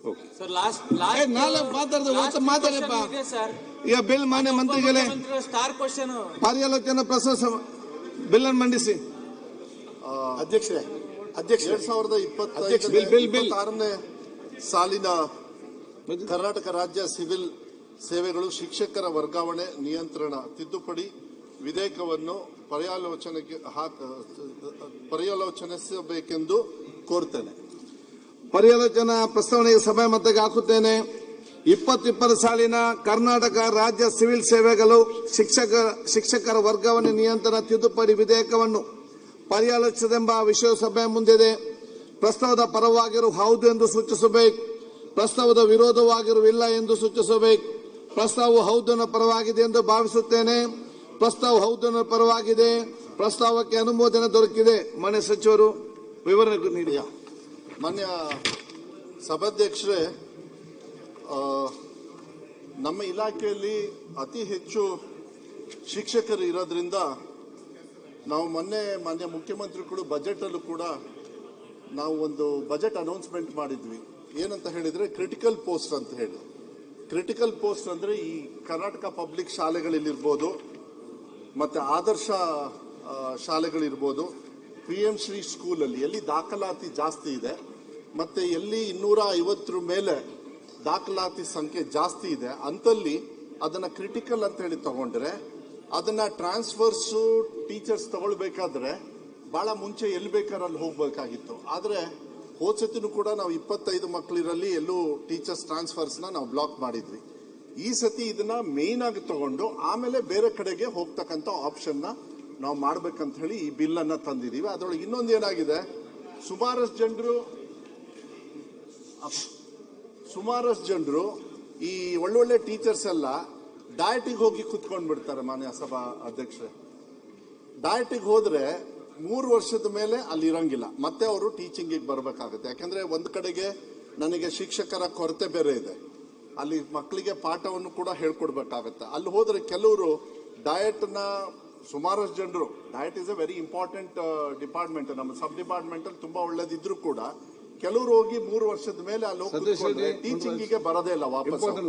ಅದಕ್ಕೆ ಅವ್ರಿಗೂ ಕೂಡ ನಿಯಂತ್ರಣವನ್ನ ಮಾಡ್ತಕ್ಕಂಥದ್ದು. ಮತ್ತೆ ಮೊನ್ನೆನೂ ಕೂಡ ನಾನು ಮೇಲ್ಮನೆಯಲ್ಲೂ ಕೂಡ ಒಂದು ಪ್ರಶ್ನೆಗೆ ಉತ್ತರವನ್ನ ಕೊಟ್ಟಿದ್ದೆ.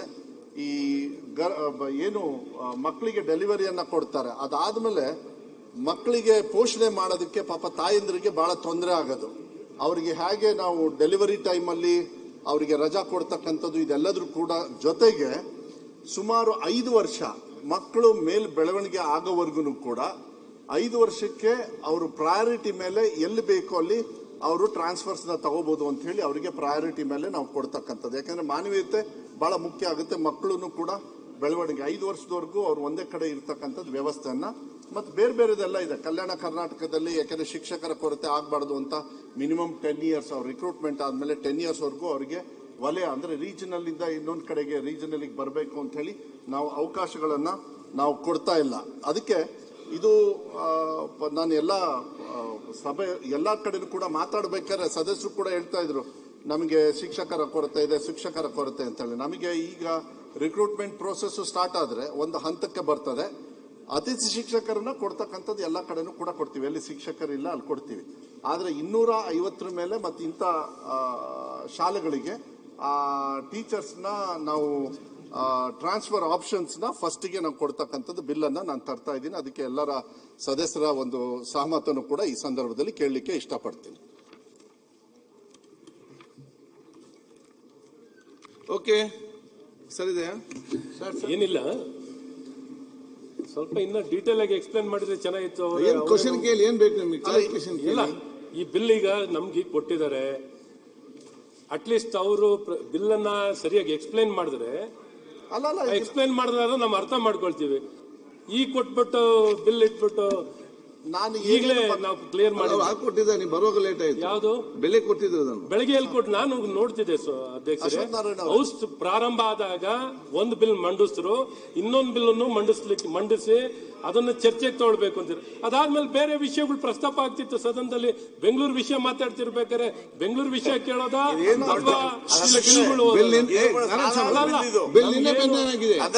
ನಿನ್ನೆ ಮಂಡನೆ ಮಾಡಿದ ಬಿಲ್ ಇದು, ನಿನ್ನೆ ಮಂಡನೆ ದೊಡ್ಡ ಬಿಲ್ ಅಲ್ಲ, ಸಾಧಾರಣ ಬಿಲ್ ಇದು. ಆಯ್ತಪ್ಪ, ಇದಕ್ಕೇನು ಬಹಳ ಅಗತ್ಯ ಇಲ್ಲ ಅಂದ್ಕೊಳ್ತೀನಿ. ಮಾನ್ಯ ಸಭಾಧ್ಯಕ್ಷರೇ, ಸರ್ ಈಗ ದಯವಿಟ್ಟು ಮಾನ್ಯ ಸದಸ್ಯರು ಒಂದು ನಿಮಿಷ, ಬಿಲ್ಲು ಚೆನ್ನಾಗಿದೆ. ಮಾನ್ಯ ಸದಸ್ಯರು ಈಗಾಗಲೇ ಹೇಳ್ದಾಗೇನೆ ಕಾಯ್ದೆ ಮಾಡೋದು ಸರ್, ಇದು ಹೌದು ಕಾಯ್ದೆ ಮಾಡೋದು. ನಾವು ಸ್ವಲ್ಪ ಓದ್ಕೊಂಡು ಅವ್ರಿಗೆ ಗೈಡ್ ಮಾಡಿದ್ರೆ ಕಾಯ್ದೆ ಯಶಸ್ವಿ ಆಗಬೇಕು. ಓದಿಕೊಳ್ಳಿ, ಎಷ್ಟು ನಮ್ಮ ವಿರೋಧ ಇಲ್ಲ ಇದಕ್ಕೆ,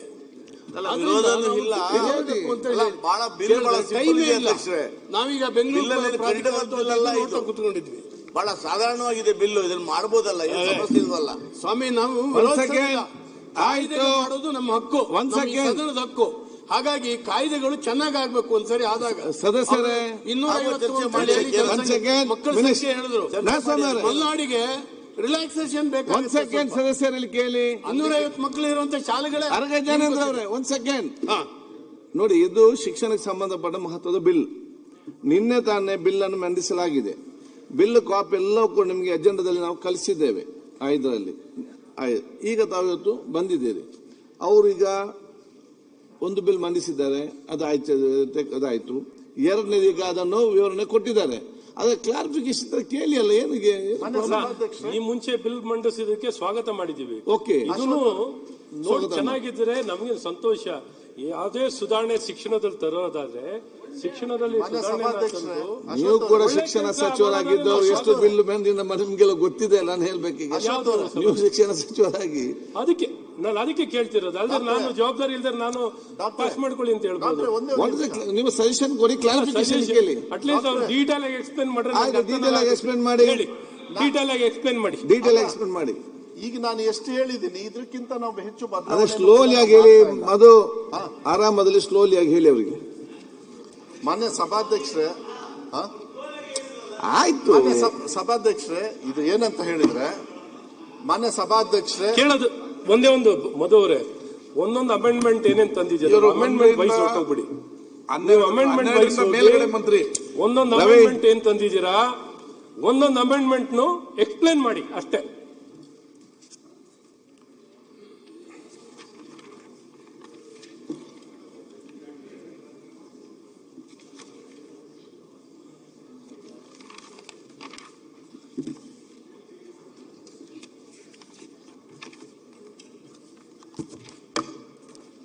ಮಾನ್ಯ ಸಭಾಧ್ಯಕ್ಷರೇ, ನಮ್ಮ ಅಬ್ಜೆಕ್ಟಿವ್ಸ್ ನ ಹೇಳ್ಬಿಡ್ತೀನಿ. ಅಶ್ವಥ್ ಅವರೇ, ಓಕೆ.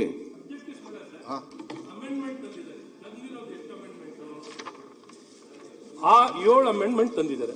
7 ಅಮೆಂಡ್ಮೆಂಟ್ ಹೇಳಕ್ ಬರಲ್ಲ ಅಂದ್ರೆ ಹೇಗೆ ಹೇಳಿ? ಹೇಳ್ತಾರೆ ವಾಟ್ ಇಸ್ ಅಮೆಂಡ್ಮೆಂಟ್. ಇಲ್ಲ ಮಾನ್ಯ ಸಭಾಧ್ಯಕ್ಷರೇ, ಒಂದು ನಿಮಿಷ. ಯಾವಾಗ್ಲೂ ಕೂಡ ನಮ್ಮ ಟೀಚರ್ಸ್ದು ನಾವು ಏನೇ ಟ್ರಾನ್ಸ್ಫರ್ಸ್ ಆದ್ರೂ ಕೂಡ ಕೌನ್ಸಿಲ್ ಮೂಲಕನೇ ಮಾಡ್ತಕ್ಕಂಥದ್ದನ್ನ ನಾವು ಮಾಡ್ತಾ ಇದ್ವಿ.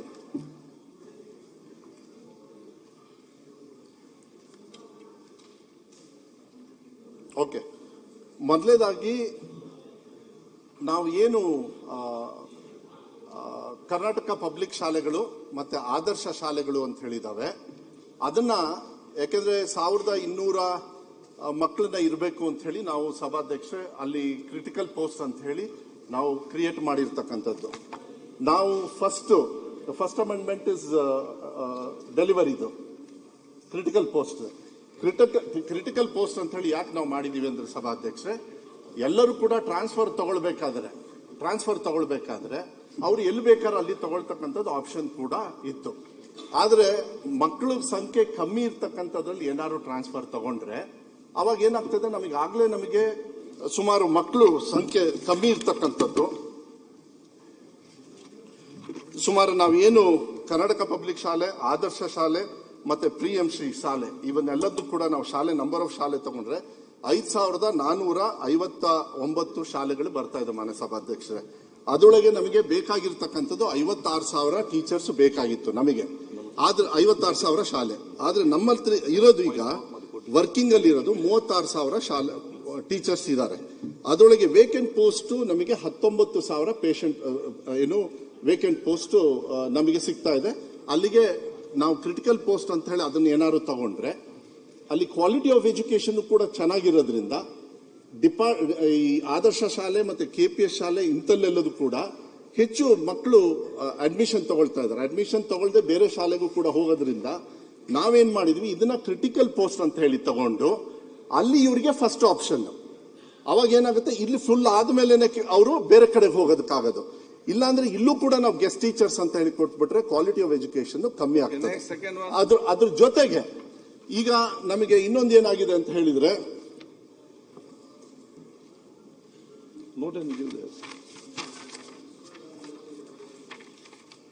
ಇನ್ನೊಂದು ನಾನ್ ಟೀಚಿಂಗ್ ಮತ್ತೆ ಟೀಚಿಂಗ್ ಇಲ್ಲೇ ಈ ಅಮೆಂಡ್ಮೆಂಟ್ ಅಲ್ಲ ಕಂಪ್ಲೀಟ್ ಮಾಡ್ಬಿಡ್ತೀನಿ.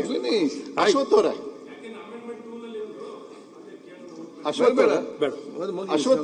ನಾನು ಫುಲ್ ಮುಗಿಸ್ಬಿಡ್ತೀನಿ. ನಿಮಗೆ ಏನಾದ್ರು ಪ್ರಶ್ನೆಗಳಿದ್ರೆ ನಾನು ಅದನ್ನ ಉತ್ತರ ಕೊಡ್ತಕ್ಕಂಥ ವ್ಯವಸ್ಥೆನ ನಾನು ಮಾಡ್ತೀನಿ. ಇಲ್ಲಿ ಏನಾಗ್ತಾ ಇತ್ತು, ನಾನ್ ಟೀಚಿಂಗ್ ಮೂವ್ಸ್, ಇಲ್ಲಿ ಏನಾಗೋದು ಸುಮಾರಷ್ಟು ಟೀಚರ್ಸ್ ನಾನ್ ಟೀಚಿಂಗ್ ಇದಕ್ಕೆ ಹೋಗಿ ಟೀಚರ್ಸ್ ಅಂತ ಹೇಳಿ ರಿಕ್ರೂಟ್ಮೆಂಟ್ ಆಗಿರ್ತಾರೆ ಮಾನ್ಯ ಸಭಾ ಅಧ್ಯಕ್ಷರೇ. ಅವ್ರು ಏನ್ ಮಾಡ್ತಾರೆ, ಈಗ ಡಯಟ್ ಅಲ್ಲಿ ಇರ್ಬೋದು, ಮತ್ತೆ ನಮ್ಮ DSCRT ಮತ್ತೆ ಕಮಿಷನರ್ ಆಫೀಸಲ್ಲೂ ಕೂಡ ಸಾಕಷ್ಟು ಜನರು ಟೀಚರ್ಸ್ ಹೋಗಿರ್ತಕ್ಕಂಥದ್ದು ಇದೆ. ಅದಕ್ಕೆ ನಾವು ಅದನ್ನ ರಿಸ್ಟ್ರಿಕ್ಷನ್ ತರ್ತಾ ಇದೀವಿ. ಅವ್ರು ಎಷ್ಟು ಬೇಕಾದ್ರೆ ಎಷ್ಟು ವರ್ಷನಾದ್ರೂ ಇರ್ಬೋದಾಗಿತ್ತು. ಯಾಕೆಂದ್ರೆ ಒಂದ್ ಕಡೆಗೆ ನಮಗೆ ಟೀಚರ್ಸ್ ಕೂಡ ಕಮ್ಮಿ ಇರೋದ್ರಿಂದ ಅವ್ರು ವಾಪಸ್ಸು ಶಿಕ್ಷಕರ ಒಂದು ಟೀಚಿಂಗಿಗೆ ಬರಬೇಕು ಅಂತ ಹೇಳಿ ಅವರಿಗೆ ಮಿನಿಮಮ್ ಕ್ಯಾಪ್ ಏನ್ ಮಾಡಿದೀವಿ ಅಂತ ಹೇಳಿದ್ರೆ, ಅವರಿಗೆ 3 years ಒಂದು ಲಿಮಿಟೇಷನ್ ಕೊಟ್ಟಿದೀವಿ ಮಾನ್ಯ ಸಭಾಧ್ಯಕ್ಷರೇ. 3 ವರ್ಷದವರೆಗೂ ಅಲ್ಲಿ ಇರ್ಬೋದು. ಯಾಕಂದ್ರೆ ನಮಗೆ ಕೆಲಸಕ್ಕೆ ಅವರ ಸರ್ವಿಸಸ್ ಕೂಡ ಅಲ್ಲಿ ಬೇಕಾಗ್ತದೆ. 3 years ಆದ್ಮೇಲೆ ಅವರು ವಾಪಸ್ಸು ಅವರು ಇಲ್ಲಿಗೆ ಬರಬೇಕು ಅಂತ ಹೇಳಿ ಕಂಪಲ್ಸರಿಯನ್ನ ನಾವು ಮಾಡ್ಕೊಂಡಿದೀವಿ. ಅದ್ರ ಜೊತೆಗೆ ವೆಲ್ಫೇರ್ ನೀಡ್ಸ್ ಎಸ್ಪೆಷಲಿ ನಾವು ಅದೇ ನಾನು ಹೇಳಿದ್ನಲ್ಲ, ಈಗ ಪ್ರೆಗ್ನೆಂಟ್ ಆಗಿ ಮಕ್ಕಳನ್ನ ಡೆಲಿವರಿ ಆದ್ಮೇಲೆ ಅವರಿಗೆಲ್ಲ ಏನಾಗ್ತಾ ಇತ್ತು, ತುಂಬಾ ಜನರು ನಮ್ಮ ಹತ್ರ ಎಲ್ಲ ಬರೋರು ಮಾನ್ಯ ಸಭಾಧ್ಯಕ್ಷರು, ಏನಂದ್ರೆ ಅವರಿಗೆ ಎಲ್ಲಿ ಬೇಕಲ್ಲಿ ಟ್ರಾನ್ಸ್ಫರ್ ಆಪ್ಷನ್ ಸಿಗ್ತಾ ಇರಲಿಲ್ಲ. ಎಲ್ಲ ಅವ್ರ ತಂದೆ ತಾಯಿಯವ್ರು ಇರ್ತಾರೋ, ಇಲ್ಲ ಹಸ್ಬೆಂಡ್ ಒಂದ್ ಕಡೆಗೆ ಇರ್ತಾರೆ, ಪೇರೆಂಟ್ಸ್ ಒಂದ್ ಕಡೆಗೆ ಇರ್ತಾರೆ, ಇಲ್ಲ ಹತ್ರ ಇರ್ತಕ್ಕಂಥದ್ದು ವ್ಯವಸ್ಥೆ ಆದ್ರೆ ಟೀಚರ್ ಹೆಣ್ಮಕ್ಳು ಅವರು ಡೆಲಿವರಿ ಆಗಿ ಮಕ್ಕಳನ್ನ ಪೋಷಣೆ ಮಾಡ್ತಕ್ಕಂಥದ್ದನ್ನ ಮಿನಿಮಮ್ 5 years ಬೇಕಾಗ್ತದೆ. ಆ ಸಂದರ್ಭದಲ್ಲಿ ಅವರಿಗೆ transfer at the same time ಲೈವ್ಲಿಹುಡ್ಗೆ ಇಲ್ಲಿ ಟೀಚಿಂಗು ಮಾಡಬೇಕಾಗುತ್ತೆ, ಸಂಬಳ ಅವರಿಗೆ ಬೇಕು ಅಂತ ಹೇಳಿದ್ರೆ ಆ ಸಂದರ್ಭದಲ್ಲಿ ಪೋಷಣೆ ಮಾಡೋದಕ್ಕೆ ಅಂತ ಹೆಣ್ಮಕ್ಳಿಗೆ ಪ್ರಯಾರಿಟಿ ಮೇಲೆ ಫಸ್ಟ್ ಆಪ್ಷನ್ ಕೊಡ್ತಾ ಇದೀವಿ. ಅವರು ರಾಜ್ಯದಲ್ಲಿ ಎಲ್ಲಾದ್ರೂ ಆಯ್ತು, ಅವ್ರದ್ದು ವಲಯದಲ್ಲಿ ಎಲ್ಲಿರುತ್ತೆ ಅವ್ರ ಆಪ್ಷನ್ ಅಲ್ಲಿ ಅವರು ಚೂಸ್ ಮಾಡಿಬಿಟ್ಟು ಅಲ್ಲಿಗೆ ಅವರು ಟ್ರಾನ್ಸ್ಫರ್ ತಗೊಂಡು 5 ವರ್ಷ ಮ್ಯಾಕ್ಸಿಮಮ್ ಒಂದೇ ಕಡೆಗೆ ಇರ್ಬೋದು. ಯಾಕೆಂದ್ರೆ ಅವ್ರು ಮತ್ತೆ ಅವ್ರಿಗೇನು ಕೌನ್ಸಿಲ್ ಬೇರೆ ಕಡೆ ಹೋಗ್ಬೇಕಂತೆಲ್ಲ, ಅವಾಗ ಮಗುನು ಕೂಡ ಡೆವಲಪ್ಮೆಂಟ್ಗೆ ಚೆನ್ನಾಗ್ತದೆ. ಇದು ಸಾಕಷ್ಟು ನಮಗೆಲ್ಲರೂ ಕೊಡೋದು ನೋಡಿ, ಈ ತರ ಪ್ರಾಬ್ಲಮ್ ಇದೆ, ಮಕ್ಕಳಿಗೆ ಡೆಲಿವರಿ ಆಗಿದೆ, ಅವರಿಗೆ ಟ್ರಾನ್ಸ್ಫರ್ ಆಪ್ಷನ್ಸ್ ಇಲ್ಲ.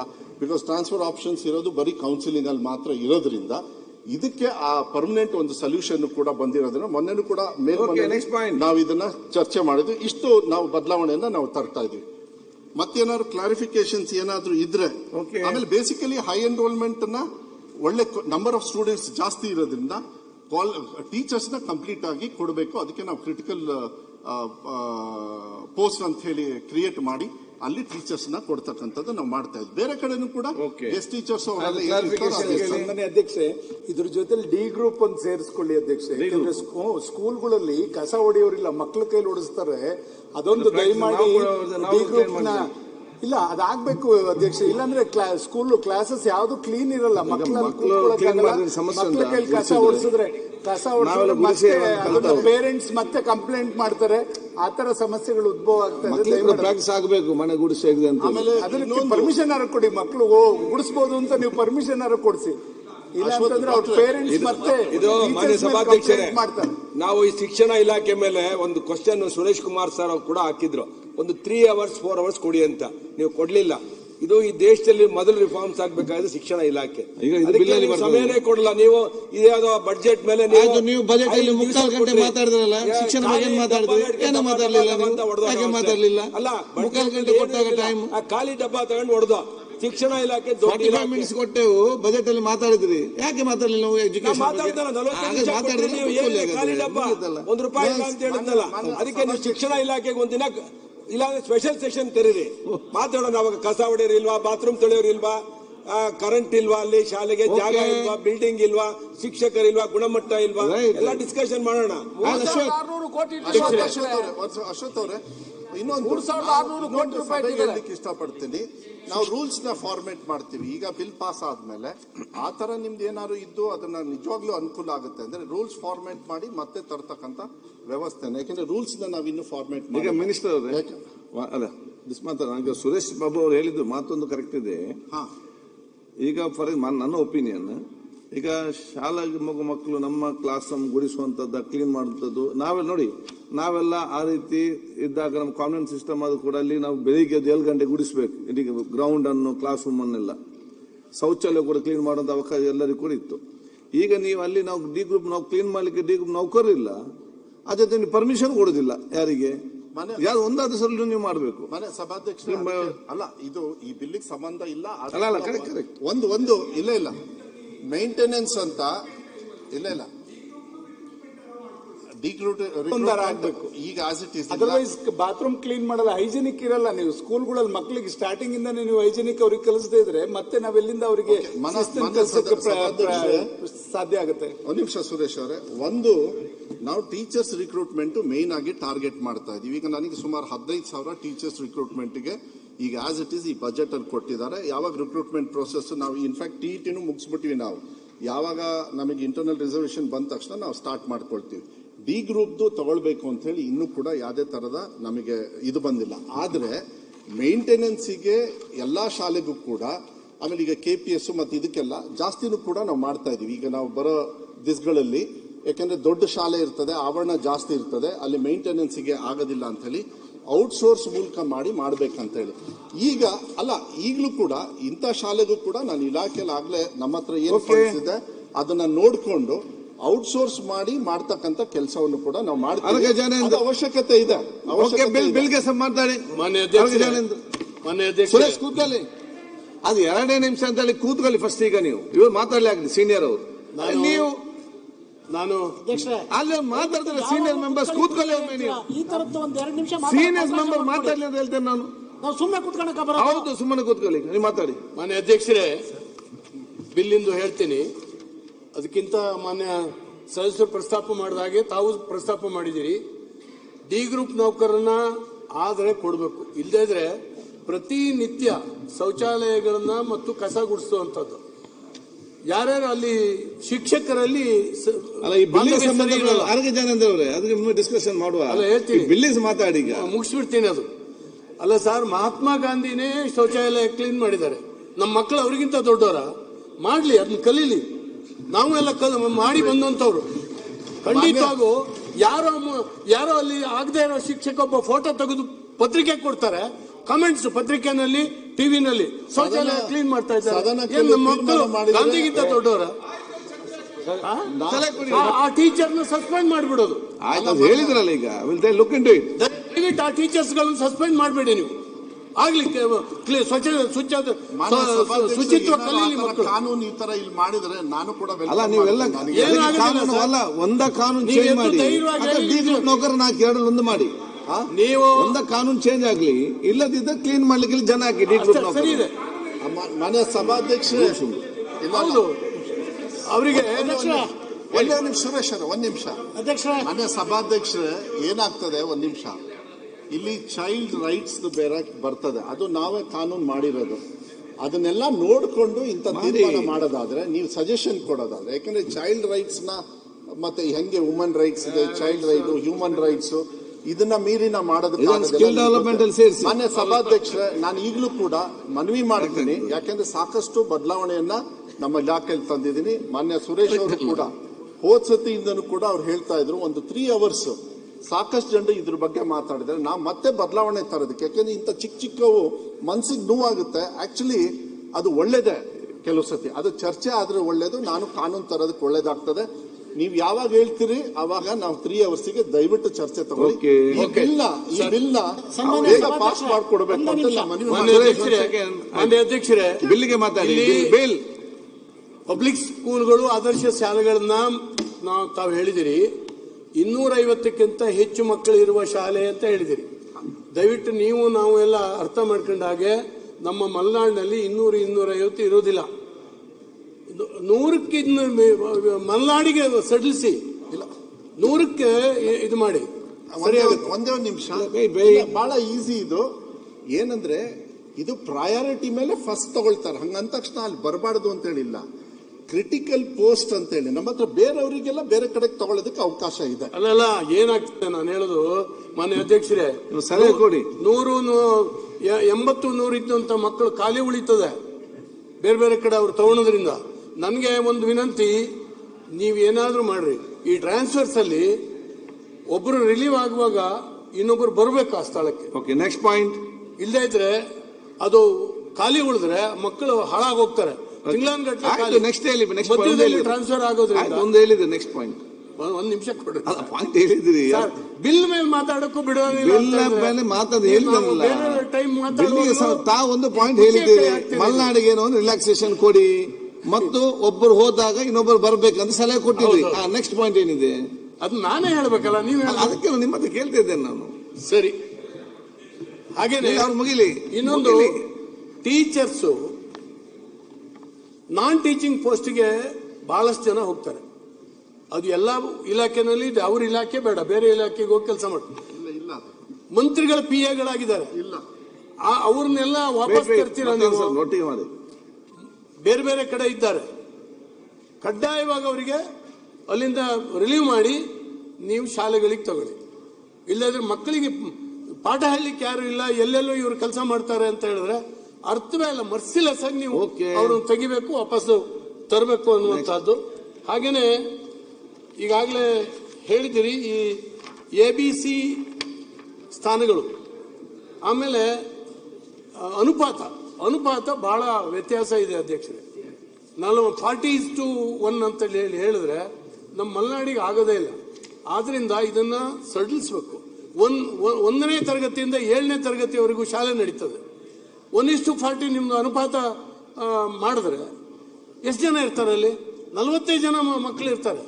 ಒಬ್ಬ ಶಿಕ್ಷಕ ಸಾಕು, ಅಥವಾ 30ಕ್ಕೆ ಒಬ್ಬ ಶಿಕ್ಷಕ ಸಾಕು. ಅಂದ್ರೆ 1ರಿಂದ 7ನೇ ತರಗತಿಯವರೆಗೆ ಎಲ್ಲ ಸಬ್ಜೆಕ್ಟ್ನು ಒಬ್ಬ ಪಾಠ ಮಾಡೋದು ಹೇಗೆ, ಇಬ್ಬರು ಪಾಠ ಮಾಡೋದು ಹೇಗೆ? ತುಂಬಾ ಕಷ್ಟ ಆಗ್ತದೆ. ಆದ್ರಿಂದ ನೀವೇನು ಈಗ ಪಬ್ಲಿಕ್ ಸ್ಕೂಲ್ಗಳನ್ನು ತಂದಿದ್ದೀರಿ, ಇದು ಒಳ್ಳೇದು. ಒಂದೊಂದು ಶಾಲೆಗಳು ಡೆವಲಪ್ ಆಗಲಿ. ಆದ್ರೆ ಅನುಪಾತಗಳನ್ನ ಚೇಂಜ್ ಮಾಡಿ ಮಲೆನಾಡಿಗೆ ಒಂದು ಎಕ್ಸ್ಟ್ರಾ ಇದನ್ನ ಕೊಡಬೇಕು. ಅಲ್ಲಿ ಅಡ್ಮಿಷನ್ಸ್ ಕಮ್ಮಿ ಇರ್ತದೆ. ಮತ್ತೆ ಈಗಂತೂ ಖಾಸಗಿ ಶಾಲೆಗಳು ಪ್ರತಿ ಮನೆಗೆ ಬಸ್ ಕಳಿಸಿ ಮಕ್ಕಳನ್ನ ಕರ್ಕೊಂಡು ಹೋಗ್ತಾರೆ. ಅದನ್ನ ತಪ್ಪಿಸಬೇಕು ಅಂತ ಹೇಳಿದ್ರೆ ನಮ್ಮ ಸರ್ಕಾರಿ ಶಾಲೆಗಳನ್ನ ಸುಸ್ಥಿತಿನಲ್ಲಿ ಇಡುವಂತ ಅವಶ್ಯಕತೆ ಇದೆ.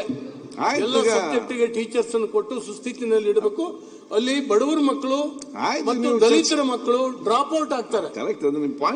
ಇದು ಆಗದಿದ್ದ ಹಾಗೆ ದಯವಿಟ್ಟು ನೋಡ್ಕೊಳ್ಬೇಕು ಅಂತ ಹೇಳಿ ನಾನು ವಿನಂತಿ. ಆಮೇಲೆ ಒಂದು ಸರ್, ನೀವು ಅಪಾಯಿಂಟ್ಮೆಂಟ್ ಮಾಡ್ಕೊಳ್ಳುವಾಗ ದಯವಿಟ್ಟು ಈ ಡ್ರಾಮಾ ಟೀಚರ್ಸ್ನ, ಸಂಗೀತದ ಟೀಚರ್ಸ್ನ ಇವ್ರನ್ನ ಹಾಕಬೇಕು. ಕೇವಲ ಸಿಲೆಬಸ್ ಮಾತ್ರ ಅಲ್ಲ, ಅವರು ಎಕ್ಸ್ಟ್ರಾ ಇದನ್ನು ಕೂಡ ಕಲಿಬೇಕು.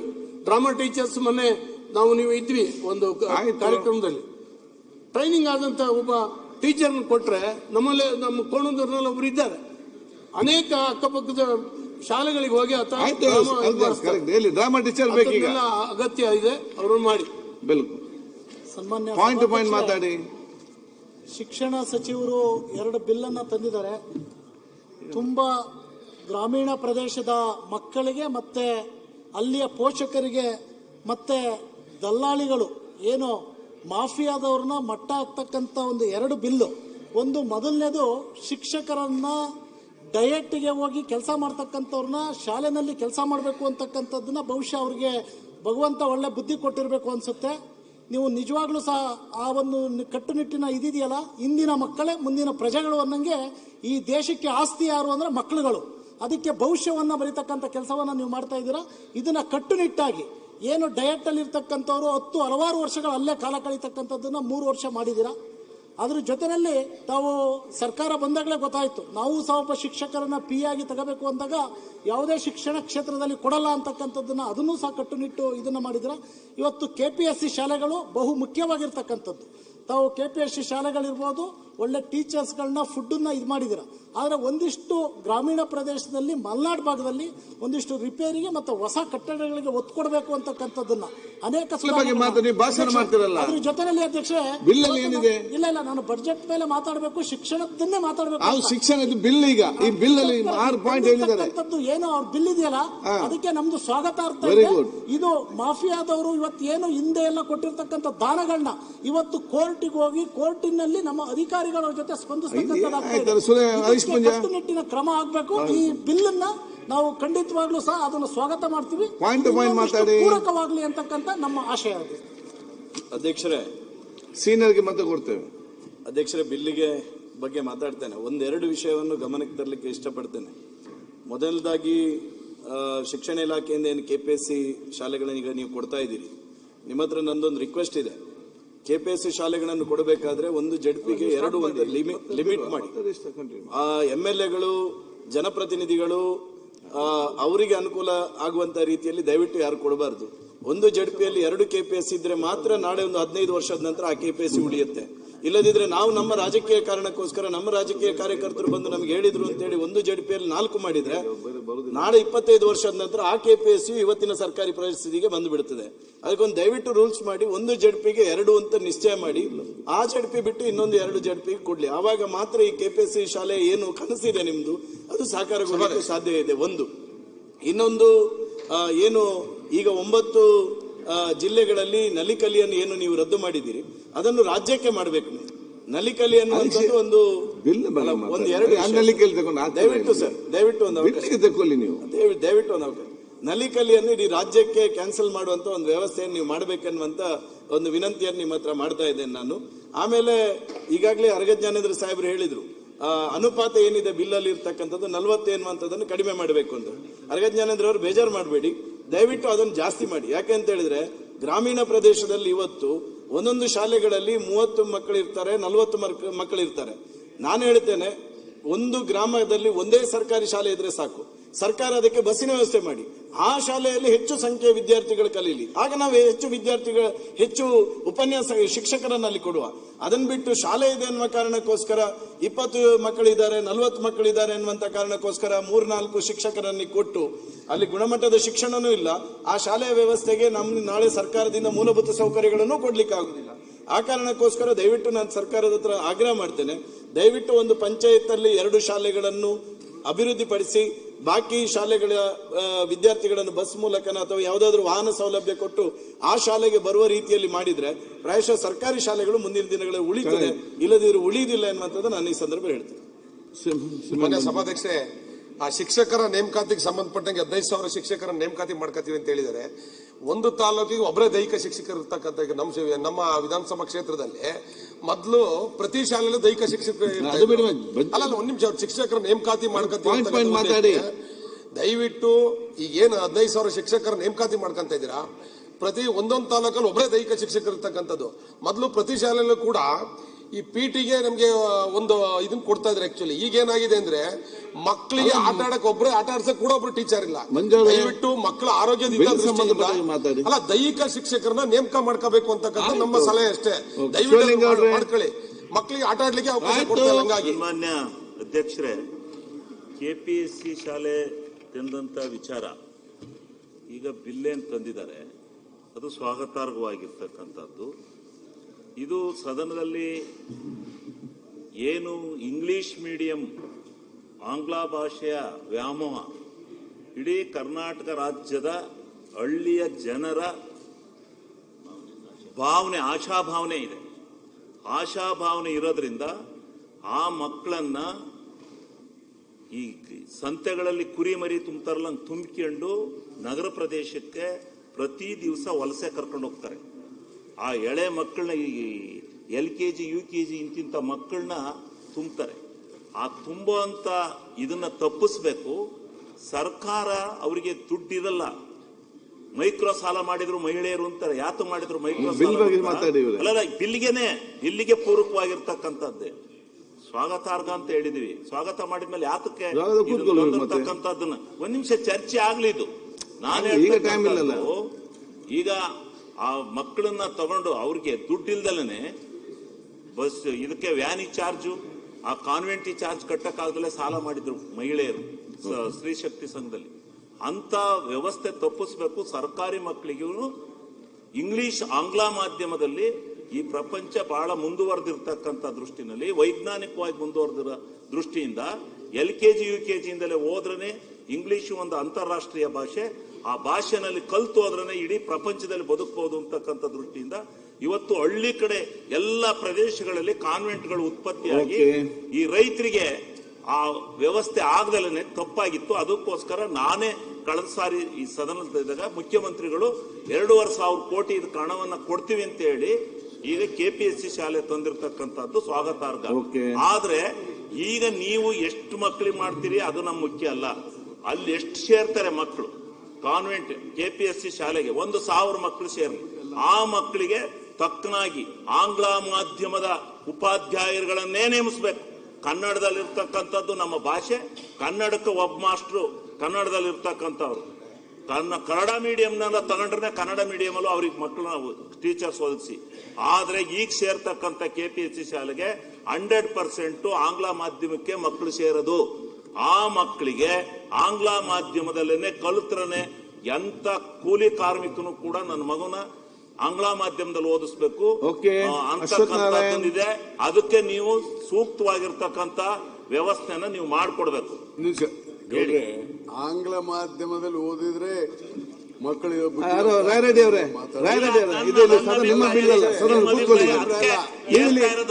ಇಲ್ಲಿಂದ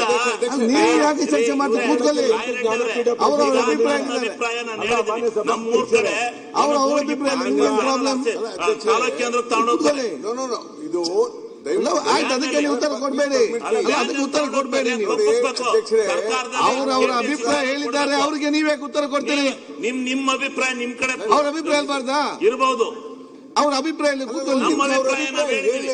ನಾನು ಹೇಳ್ತಾ ಇರೋದು ಏನಂತ ಒಂದು ಮಿನಿಟ್ ಆಂಗ್ಲ ಮಾಧ್ಯಮದಲ್ಲಿ ಓದಿದ್ರೆ ಮಕ್ಕಳು ಬುದ್ಧಿವಂತರಾಗ್ತಾರೆ. ಹೌದಲ್ಲ, ಅಂತಾರಾಷ್ಟ್ರೀಯ ಮಟ್ಟಕ್ಕೆ ಅವ್ರ ಅಭಿಪ್ರಾಯ ಹೇಳಿದ್ದಾರೆ, ನೀವೇ ಮಕ್ಕಳಿಗೆ ಭವಿಷ್ಯ ಇದೆ ಅಂದ್ರೆ ತಪ್ಪು. ಕನ್ನಡ ಭಾಷೆಯಲ್ಲೇ ಓದ್ಬೇಕು, ಕನ್ನಡದಲ್ಲೇ ಓದ್ಬೇಕು, ಜಾಣರಾಗ್ತಾರೆ. ಆದ್ರೆ ಆಂಗ್ಲ ಮಾಧ್ಯಮದಲ್ಲಿ ಓದೋದು ಬಿಡೋದು ಅವ್ರಿಗೆ ಬಿಟ್ಟಿದ್ದು. ನೋಡಿ, ಅವ್ರಿಗೆ ಬಿಟ್ಟದಲ್ಲ, ನಾವು ಕೊಡ್ಬೇಕು ಆಂಗ್ಲ ಮಾಧ್ಯಮನ. ಇದು ರೈಟ್. ಶಿವಲಿಂಗೌಡ್ರೆ ಮಾತಾಡಿ. ಅಡ್ಡ ಬರ್ತಾ ಇಲ್ಲ, ನೀವು ಅಡ್ಡ ಬರ್ತೀರಿ. ನೀವು ಎಲ್ಲ ಒಳ್ಳೆ ಇಡೀ ರಾಜ್ಯದ ಜನ ಒಪ್ಕೊಂಡಿದೆ KPSC ಶಾಲೆ. ಕೂತ್ಕೊಳ್ಳಿ. If you ask me English medium ಕೂತ್ಕೊಳ್ಳಿ. ಇಲ್ಲ, KPSC ಶಾಲೆ ಶಿವಲಿಂಗೌಡ್ರೆ ನೀವು ಅಭಿಪ್ರಾಯ ಹೇಳಿದ್ದೀರಿ, ಕೂತ್ಕೊಳ್ಳಿ. ಇಂಗ್ಲಿಷ್ ಮಾಧ್ಯಮದಲ್ಲೇ ಆಗ್ಬೇಕು. ಓಕೆ, ಇಂಗ್ಲಿಷ್ ಆಂಗ್ಲ ಮಾಧ್ಯಮದಲ್ಲೇ ಟೀಚಿಂಗ್ ಕೊಡಿಸ್ಬೇಕು. ರಾಯರೆಡ್ಡಿ ಅವರೇ ನೀವು ಕೂತ್ಕೊಳ್ಳಿ. ಆಂಗ್ಲ ಮಾಧ್ಯಮದಲ್ಲಿ ಸೇರಿಸಬೇಕು. ನೀವ್ಯಾಕೆ ಮಾತಾಡ್ತೀರಿ ಅವ್ರ ಅಭಿಪ್ರಾಯಕ್ಕೆ? ನೀವು ಮತ್ತೆ ಮಾತಾಡಿ. ಆಮೇಲೆ ಓಕೆ, ಒಂದು ಸೆಕೆಂಡ್. ಯಾವ ಇದು ನಮ್ಮ ಅಭಿಪ್ರಾಯ ನೀವು ಹೇಳ್ಬಾರ್ದು. ಆಮೇಲೆ ಮಾತಾಡಿ. ನಮಗೆ ಆಂಗ್ಲ ಮಾಧ್ಯಮ ಬೇಕು. ಆಯ್ತು. ಆರ್ಥಿಕವಾಗಿ ಹಿಂದುಳಿದಿರ್ತಕ್ಕಂಥ ಎಲ್ಲಾ ಮಕ್ಕಳು ಆಂಗ್ಲ ಮಾಧ್ಯಮದಲ್ಲಿ ಓದಿ ಅಮೆರಿಕ ಎಲ್ಲಿ ಹೊರದೇಶದಲ್ಲಿ ಎಲ್ಲ ಸುತ್ಕೊಂಡ್ ಬರ್ಬೇಕು. ಕರ್ನಾಟಕದಲ್ಲೇ ಇರ್ಕೊಡ್ದು. ಇಡೀ ಪ್ರಪಂಚ ವಿಶಾಲವಾಗಿದೆ, ವೈಜ್ಞಾನಿಕವಾಗಿ ಬೆಳೆದಿದೆ. ಆ ವೈಜ್ಞಾನಿಕ ಲೋಕದಲ್ಲಿ ಮಕ್ಕಳು ಓದಬೇಕು, ತಿರುಗಬೇಕು. ಆಂಗ್ಲ ಮಾಧ್ಯಮ LKG UKG ಇಂದಲೇ ಬೇಕು ಆಯ್ತು, please sit down. ಈಗ ನಾನು ಆಂಗ್ಲದಲ್ಲಿ ಹೇಳ್ತೇನೆ. ಮಾಡ್ತೀನಿ. Please sit down. ಬೇಕು. ಕನ್ನಡದಲ್ಲಿ ಹುಟ್ಟಿದಿವಿ, ಕನ್ನಡ ನಮ್ಮ ಮಾತೃಭಾಷೆ, ಅದನ್ನ ಕಲ್ತೆ ಕಲಿಯೋಣ, ಅದರಲ್ಲಿ ಇದ್ದೇ ಇರೋಣ. ಆದ್ರೆ ನಾವು ಇವತ್ತು ಬದುಕಬೇಕಾದ್ರೆ, ನಮ್ಮ ಜೀವನ ಬೇಕಾದ್ರೆ, ನಾವು ಹೊರ ಪ್ರಪಂಚದಲ್ಲಿ ಇರಬೇಕಾದ್ರೆ ನಮ್ಗೆ ಆಂಗ್ಲ ಮಾಧ್ಯಮ ಬೇಕೇ ಬೇಕು. ಆಯ್ತು ಮಾನ್ಯ ಸಭಾಧ್ಯಕ್ಷರೇ, ಅಧ್ಯಕ್ಷ ಒಂದ್ ನಿಮಿಷ ಮುಗಿಸ್ಲಿ. ಒಂದ್ ನಿಮಿಷ ನೋಡಿ ಯಾಕೆ ದಯವಿಟ್ಟು ನೋಡಿ, ಯಾರು ಯಾವ ಭಾಷೆನಲ್ಲಿ ಕಲಿಬೇಕು ಅನ್ನೋದು ಅವ್ರು ಹೇಳಲಿಕ್ಕೆ ಅವ್ರ ವಿಚಾರ, ನಾನೇನು ಇಲ್ಲ ಅಂತ ಹೇಳಲ್ಲ. ನಾನು ಹೇಳ್ತಾ ಇರೋದು ಇಂಗ್ಲಿಷ್ ಮೀಡಿಯಂ ಅಲ್ಲೇ ಓದಿದವರು ಮಾತ್ರ ಭವಿಷ್ಯ ಇದೆ, ಅವರು ಬಹಳ ಜಾಣರಾಗ್ತಾರೆ ಅಂತ ತಿಳ್ಕೊಂಡಿದ್ರೆ ಅದು ತಪ್ಪು. ಕನ್ನಡ ಭಾಷೆಯಲ್ಲಿ ಓದಿ ಕನ್ನಡದಲ್ಲಿ ಮಾಡಿದಂಥವ್ರು ಎಲ್ಲರಿಗೂ ಬಹಳ ಭವಿಷ್ಯ ಇದೆ. ಏನ್ರಿ ಅಧ್ಯಕ್ಷರೇ, ನಾವು ಕನ್ನಡ ಮೀಡಿಯಂದಲ್ಲೇ ಅಪ್ ಟು PUC ಓದಿದ್ದೇನೆ, LLB LLM ಮಾಡುವ ಮಾತ್ರ ಅಧ್ಯಕ್ಷರೇ ಕನ್ನಡ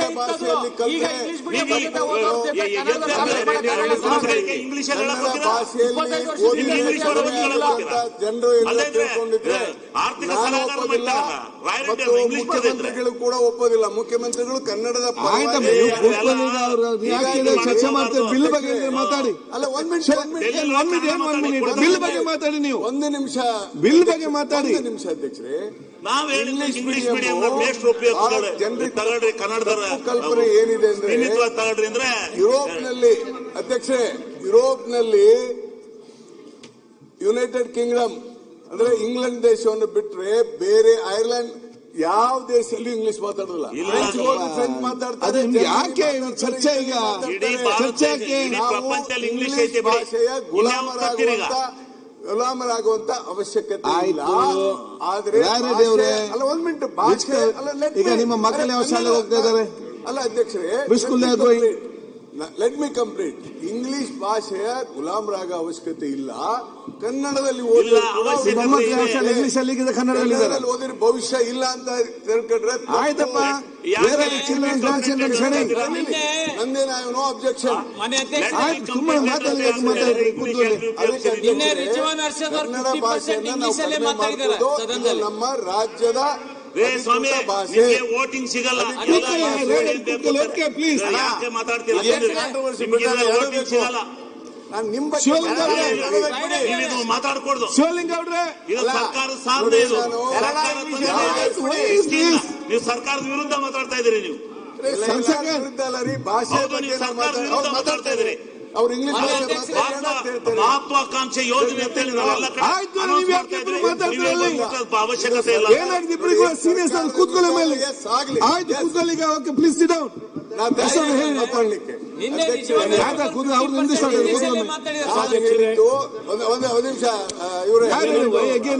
ಯಾಕೆ ಮತ್ತೆ ಕೂತ್ಕೊಳ್ಳಿ ಮೇಲೆ ಮಾಡ್ತಾ ಇದ್ದೀನಿ. ಆಯ್ತು, ಮತ್ತೆ ಮಾತಾಡಿ. ನಾನು ಹೇಳೋದು ಆಯ್ತಪ್ಪ, ಮತ್ತೆ ಅದನ್ನ ಯಾಕೆ ಹೇಳ್ತೀರಿ ನೀವು? ನಿಮ್ಗೆ ನಾನು ಮುಗಿಸ್ಬಿಟ್ಟು ಅವ್ರು ಮುಗಿಸ್ಲಿ, ಮತ್ತೆ ಮಾತಾಡಿ. ನೀವು ಮಾತಾಡಿ. ಈಗ ಮತ್ತೆ ಅವ್ರ ಮಾತಾಡಂತ ನೀವು ಮಾತಾಡಿ.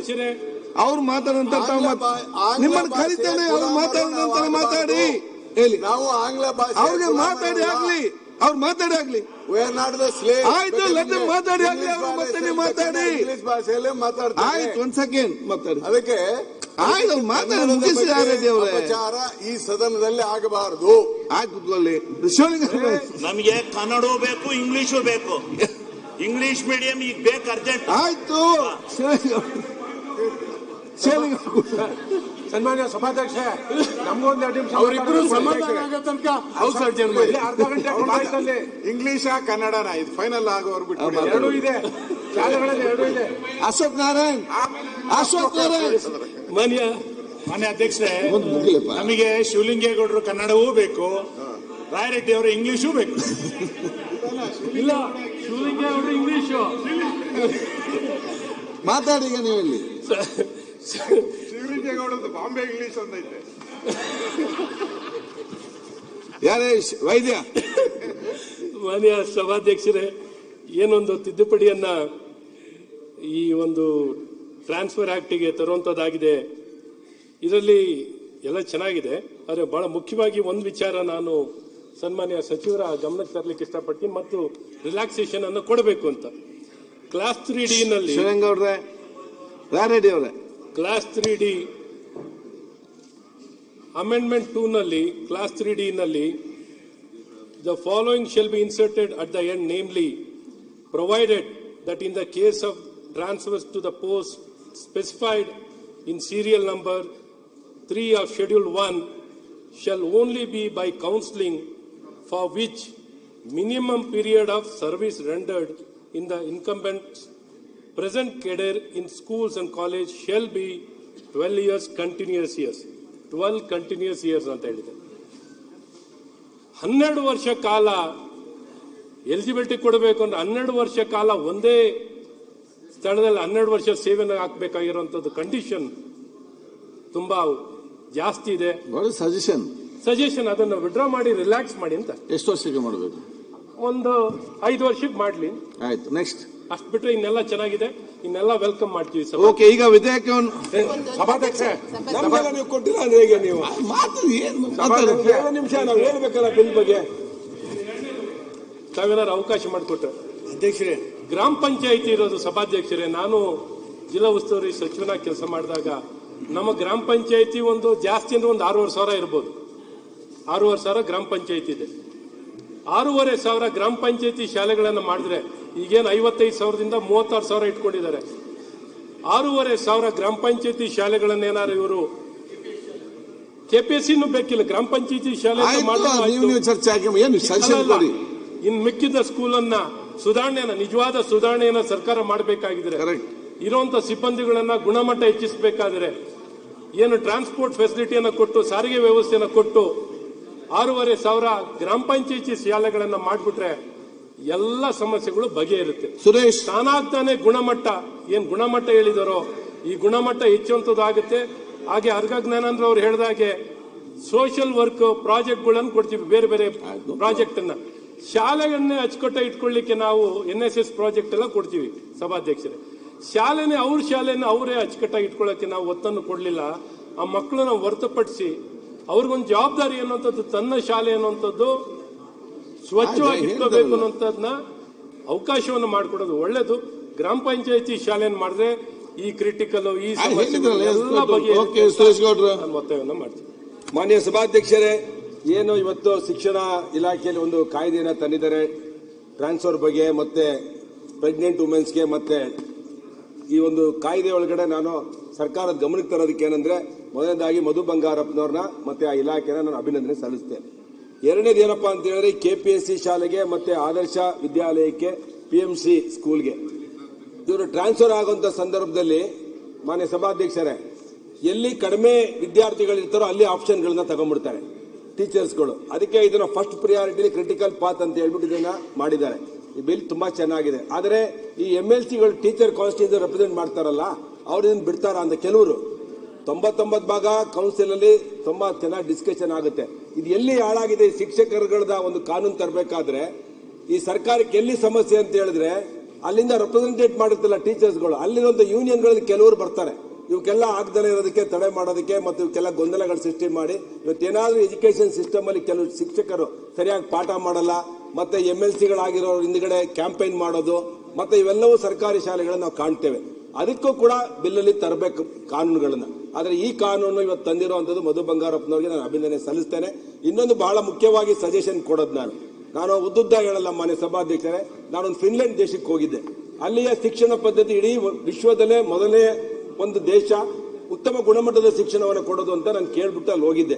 ಅಲ್ಲಿ ನೋಡ್ಕೊಂಡ್ ಬಂದ್ಮೇಲೆ ಟಾಯ್ಲೆಟ್ ತೊಳೆಯಿಂದ ಹಿಡಿದು, ಕಸ ಗುಡಿಸೋದ್ರಿಂದ ಹಿಡಿದು, ಬಲ್ಪ್ ಹಾಕೋದ್ರಿಂದ ಹಿಡಿದು, ನೀವು ಹೇಳಿದ್ರ ಸ್ಕಿಲ್ ಡೆವಲಪ್ಮೆಂಟ್ ಪ್ರೋಗ್ರಾಮ್ ಮಾಡಿ ಅಂತ, ಅದೆಲ್ಲವನ್ನೂ ಆ ದೇಶದಲ್ಲಿ ಅಳವಡಿಸಿದ್ದಾರೆ. ಆ ದೇಶದ ವ್ಯವಸ್ಥೆಯನ್ನ ಡೆಲ್ಲಿಯಲ್ಲಿ ಅಳವಡಿಸಿದ್ದಾರೆ, ಮಹಾರಾಷ್ಟ್ರದಲ್ಲಿ ಅಳವಡಿಸಿದ್ದಾರೆ.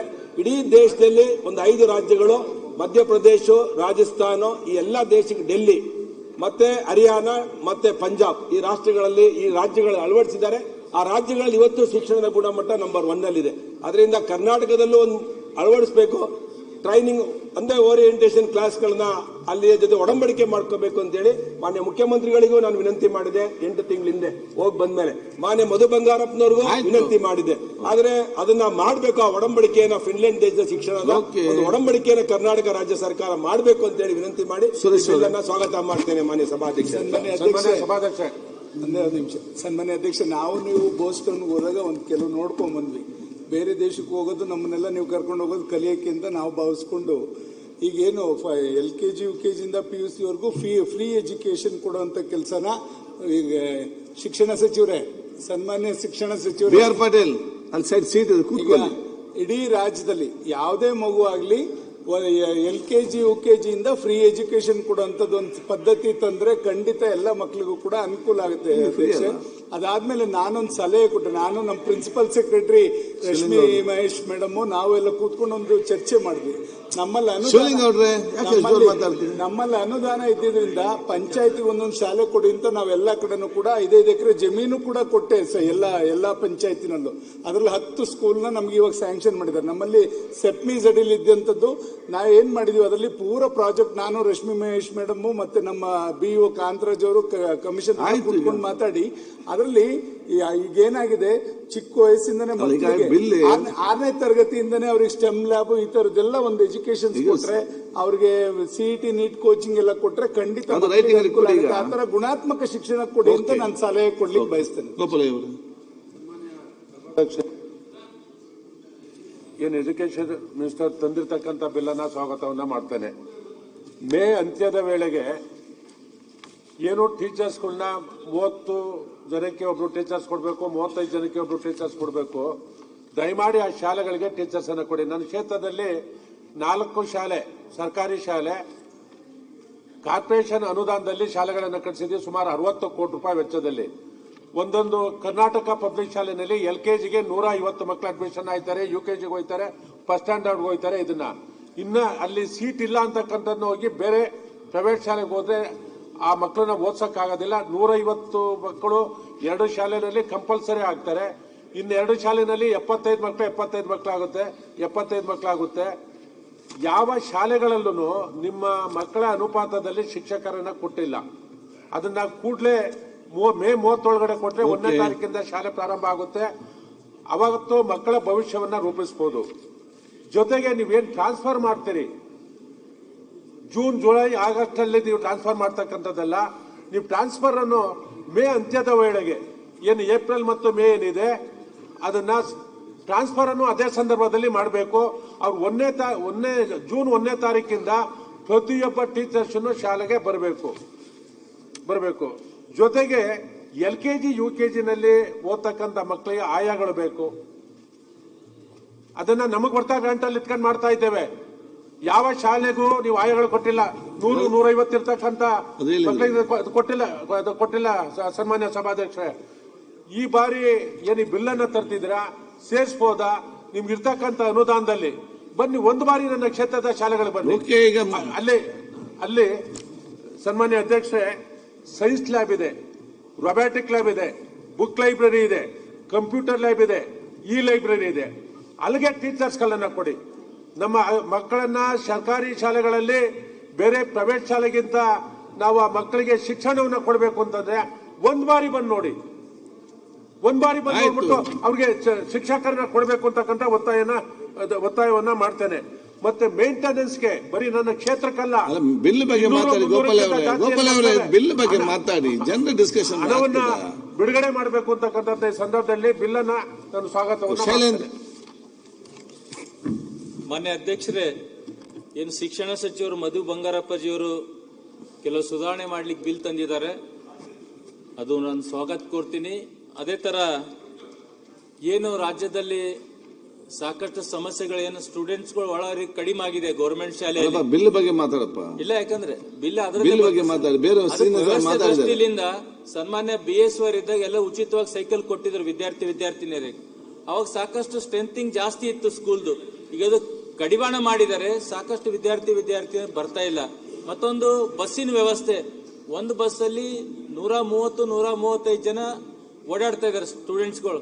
ಪ್ರತಿಯೊಂದು ಗ್ರಾಮದಲ್ಲಿ, ಇಡೀ ರಾಜ್ಯದಲ್ಲಿ ಎಲ್ಲಾ ವಿಧಾನಸಭಾ ಸದಸ್ಯರು ಕೇಳಬಹುದು, ಪ್ರತಿಯೊಂದು ಸರ್ಕಾರಿ ವಿದ್ಯಾರ್ಥಿನಿಯರು ಸ್ಕೂಲಿಗೆ ಹೋಗ್ಲಿಕ್ಕೆ ತೊಂದರೆ ಆಗ್ತಾ ಇದೆ, ಸರ್ಕಾರಿ ಶಾಲೆಗೆ ಬರ್ತಾ ಇಲ್ಲ, ಪ್ರೈವೇಟ್ ಸ್ಕೂಲಿಗೆ ಹೋಗ್ತಾ ಇದ್ದಾರೆ. ಓಕೆ, ಬಿಲ್ ಬಗ್ಗೆ ಮಾತಾಡ್ತೀವಿ, ಕತೆ ಮಾತಾಡ್ತೀವಿ. ಈಗೆಲ್ಲೋ ಈಗ ನಮ್ಮ ವಿಧಾನಸಭಾ ಕ್ಷೇತ್ರದಾಗೆ ಬೆಮೆಳ್ಕಡ ಅಂತ ಆದರ್ಶ ಸ್ಕೂಲ್ ಇದೆ ರೈಟಿಂಗ್ ಅಲ್ಲಿ ಕೊಡಿ. ಅಲ್ಲಿ 9 ಸ್ಟೂಡೆಂಟ್ ಟೀಚರ್ಸ್ ಟ್ರಾನ್ಸ್ಫರ್ ಮಾಡಿದ್ದಾರೆ. ಅದನ್ನು ಕೊಡ್ಲಿಕ್ಕೂ ಆಗ್ತಾ ಇಲ್ಲ. ಬೆಮೆಳ್ಕಡ ಮನೆ ಸಚಿವರೇ 9 ರೈಟಿಂಗ್ ಅಲ್ಲಿ ಕೊಡಕ್ ಹೋಗಿ ರೈಟಿಂಗ್ ಅಲ್ಲಿ ಕೊಡ್ಲಿಲ್ಲ, ಸ್ಕೂಲ್ ಬಗ್ಗೆ ಆಗ ನೆನಪಿಲ್ಲ. ಈಗ ಯಾರ ಮಾತ್ರ ನಿಮ್ಗೆ ನೆನಪಾಗ್ತದೆ, ಒಂದೊಂದು ಊರಲ್ಲಿ ಕೂತ್ಕೊಂಡು ನಿಮ್ಗೆ ಅಷ್ಟು ಕಾಲೇಜ್ ಇದೆ ಅಲ್ಲಿ ಕೂತ್ಕೊಂಡು ಫಾಲೋ ಮಾಡಿ ಮಾಡ್ತಿದ್ರಿ ಕೆಲಸ ನಿಮ್ಮ ಕ್ಷೇತ್ರದ್ದು, ಆಗ ಮರ್ತೋಗ್ತದೆ ನಿಮ್ಗೆ. ಧನ್ಯವಾದ. ಮಾತಾಡಿ. ಈಗಾಗಲೇ ಬಿಲ್ ತಂದದ್ದಕ್ಕೆ ಸ್ವಾಗತಾರ್ಹ.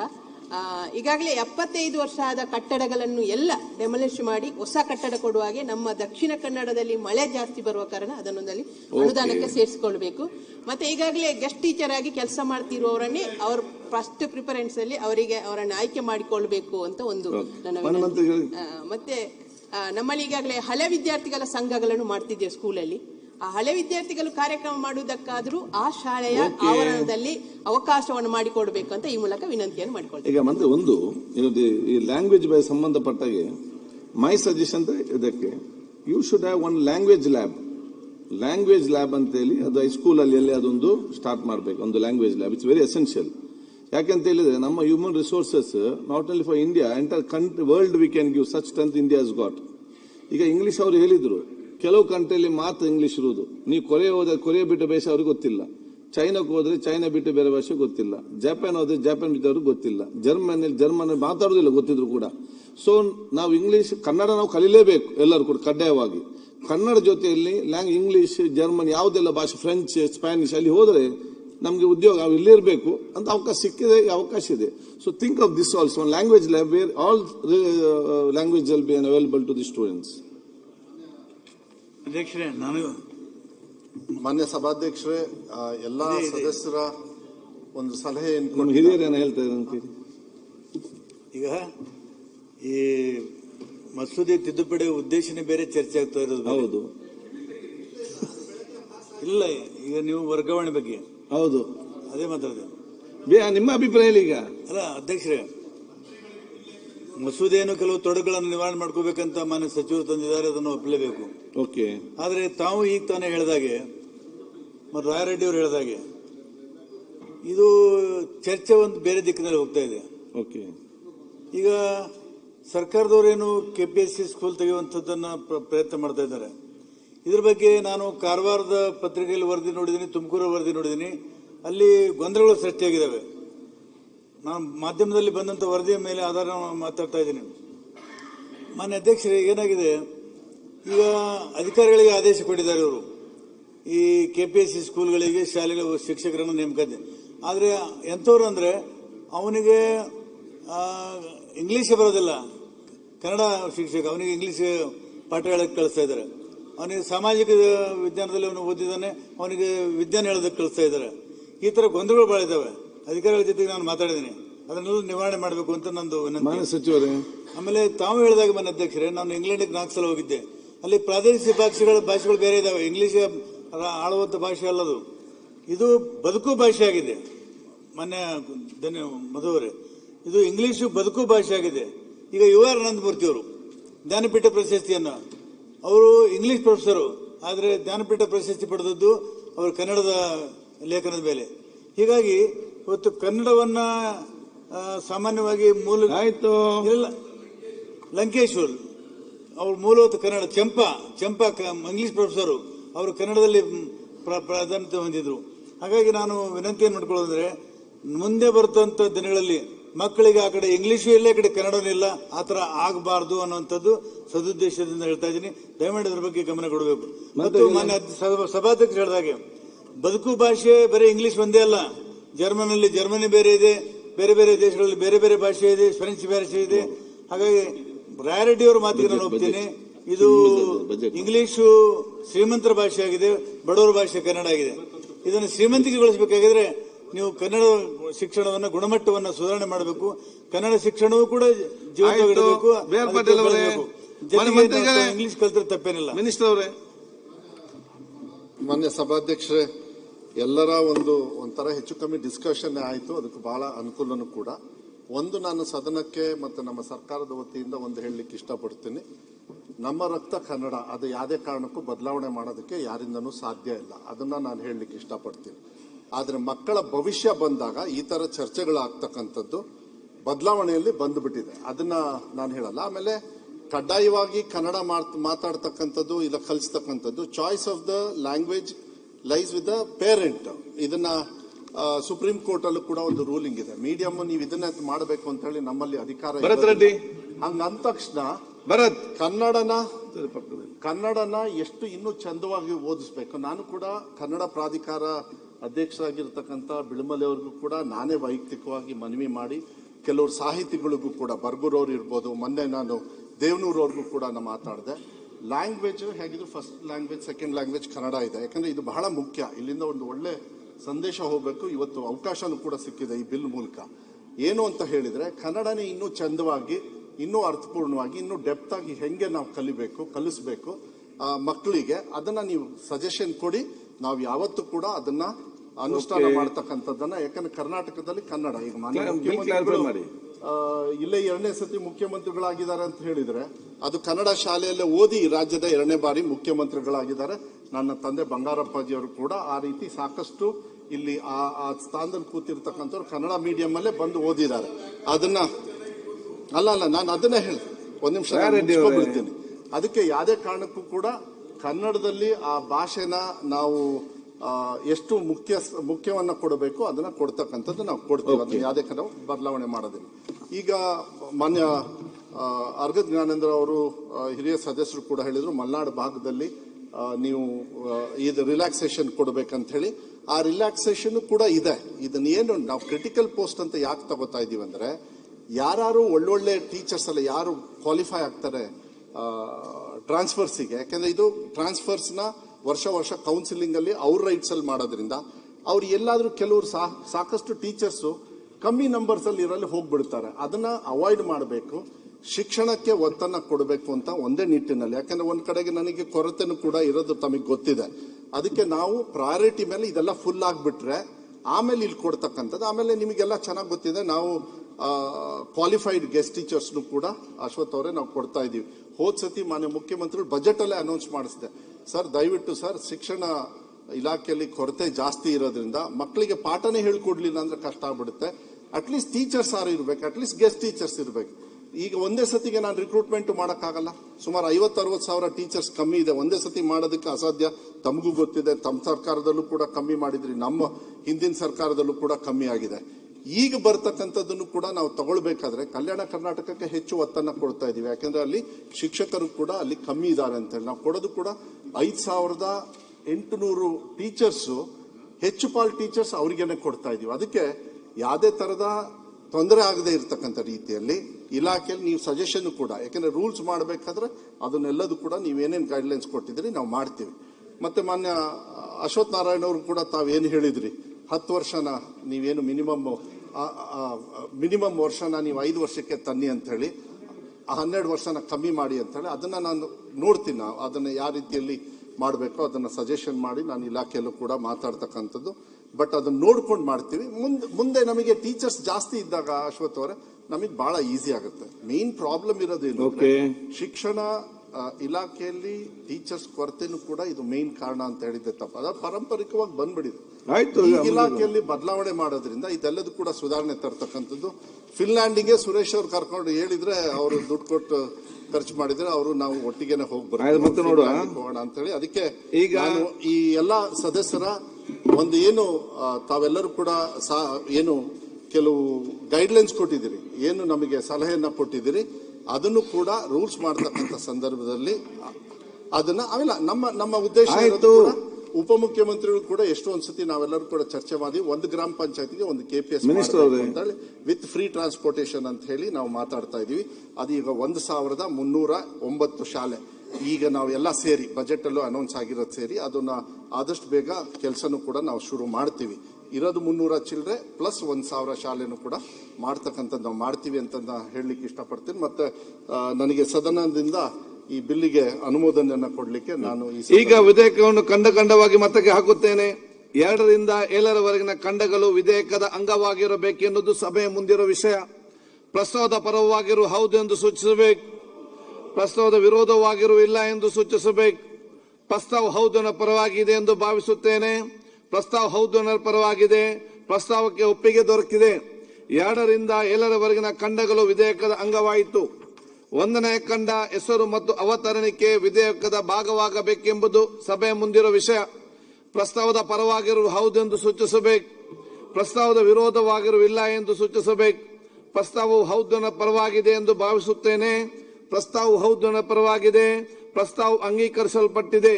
1ನೇ ಖಂಡ ಹೆಸರು ಮತ್ತು ಅವತರಣಿಕೆ ವಿಧೇಯಕದ ಅಂಗವಾಗಿದೆ. ಮನೆ ಮಂತ್ರಿಗಳು ಅಂಗೀಕರಿಸಬೇಕೆಂದು ಕೋರುತ್ತೇನೆ. ಪ್ರಸ್ತಾವವನ್ನು ಮಂಡಿಸಲಾಗಿದೆ. ಅದನ್ನೀಗ ಸಭೆ ಮತಕ್ಕೆ ಹಾಕುತ್ತೇನೆ.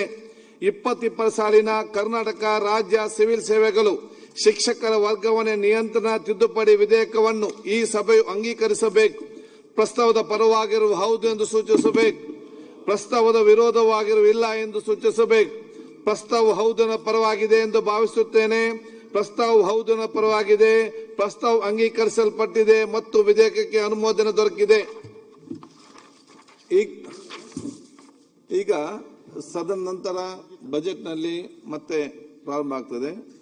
ಕರೆಕ್ಟಾಗಿ ಸದನವನ್ನು ನಾನು ಯಾರಿಗೆ ಮಧ್ಯಾಹ್ನ ನಂತರ ಫಸ್ಟ್ ಯಾರು ಬರ್ತಾರ ಅವರಿಗೆ ಫಸ್ಟ್ ಮಾತಾಡೋ ಅವಕಾಶ ಕೊಡ್ತೇವೆ. ಫಸ್ಟ್ ರಾಯರೆಡ್ಡಿ ಮಾತಾಡಿದ ನಂತರ ಅದಕ್ಕೆಲ್ಲ ಆದಷ್ಟು ಬೇಗ ಬರಬೇಕು. ಸದನವನ್ನು ಈಗ 3 ಗಂಟೆಗೆ ಇವತ್ತು ಪ್ರಾರಂಭಿಸಲಾಗುವುದು.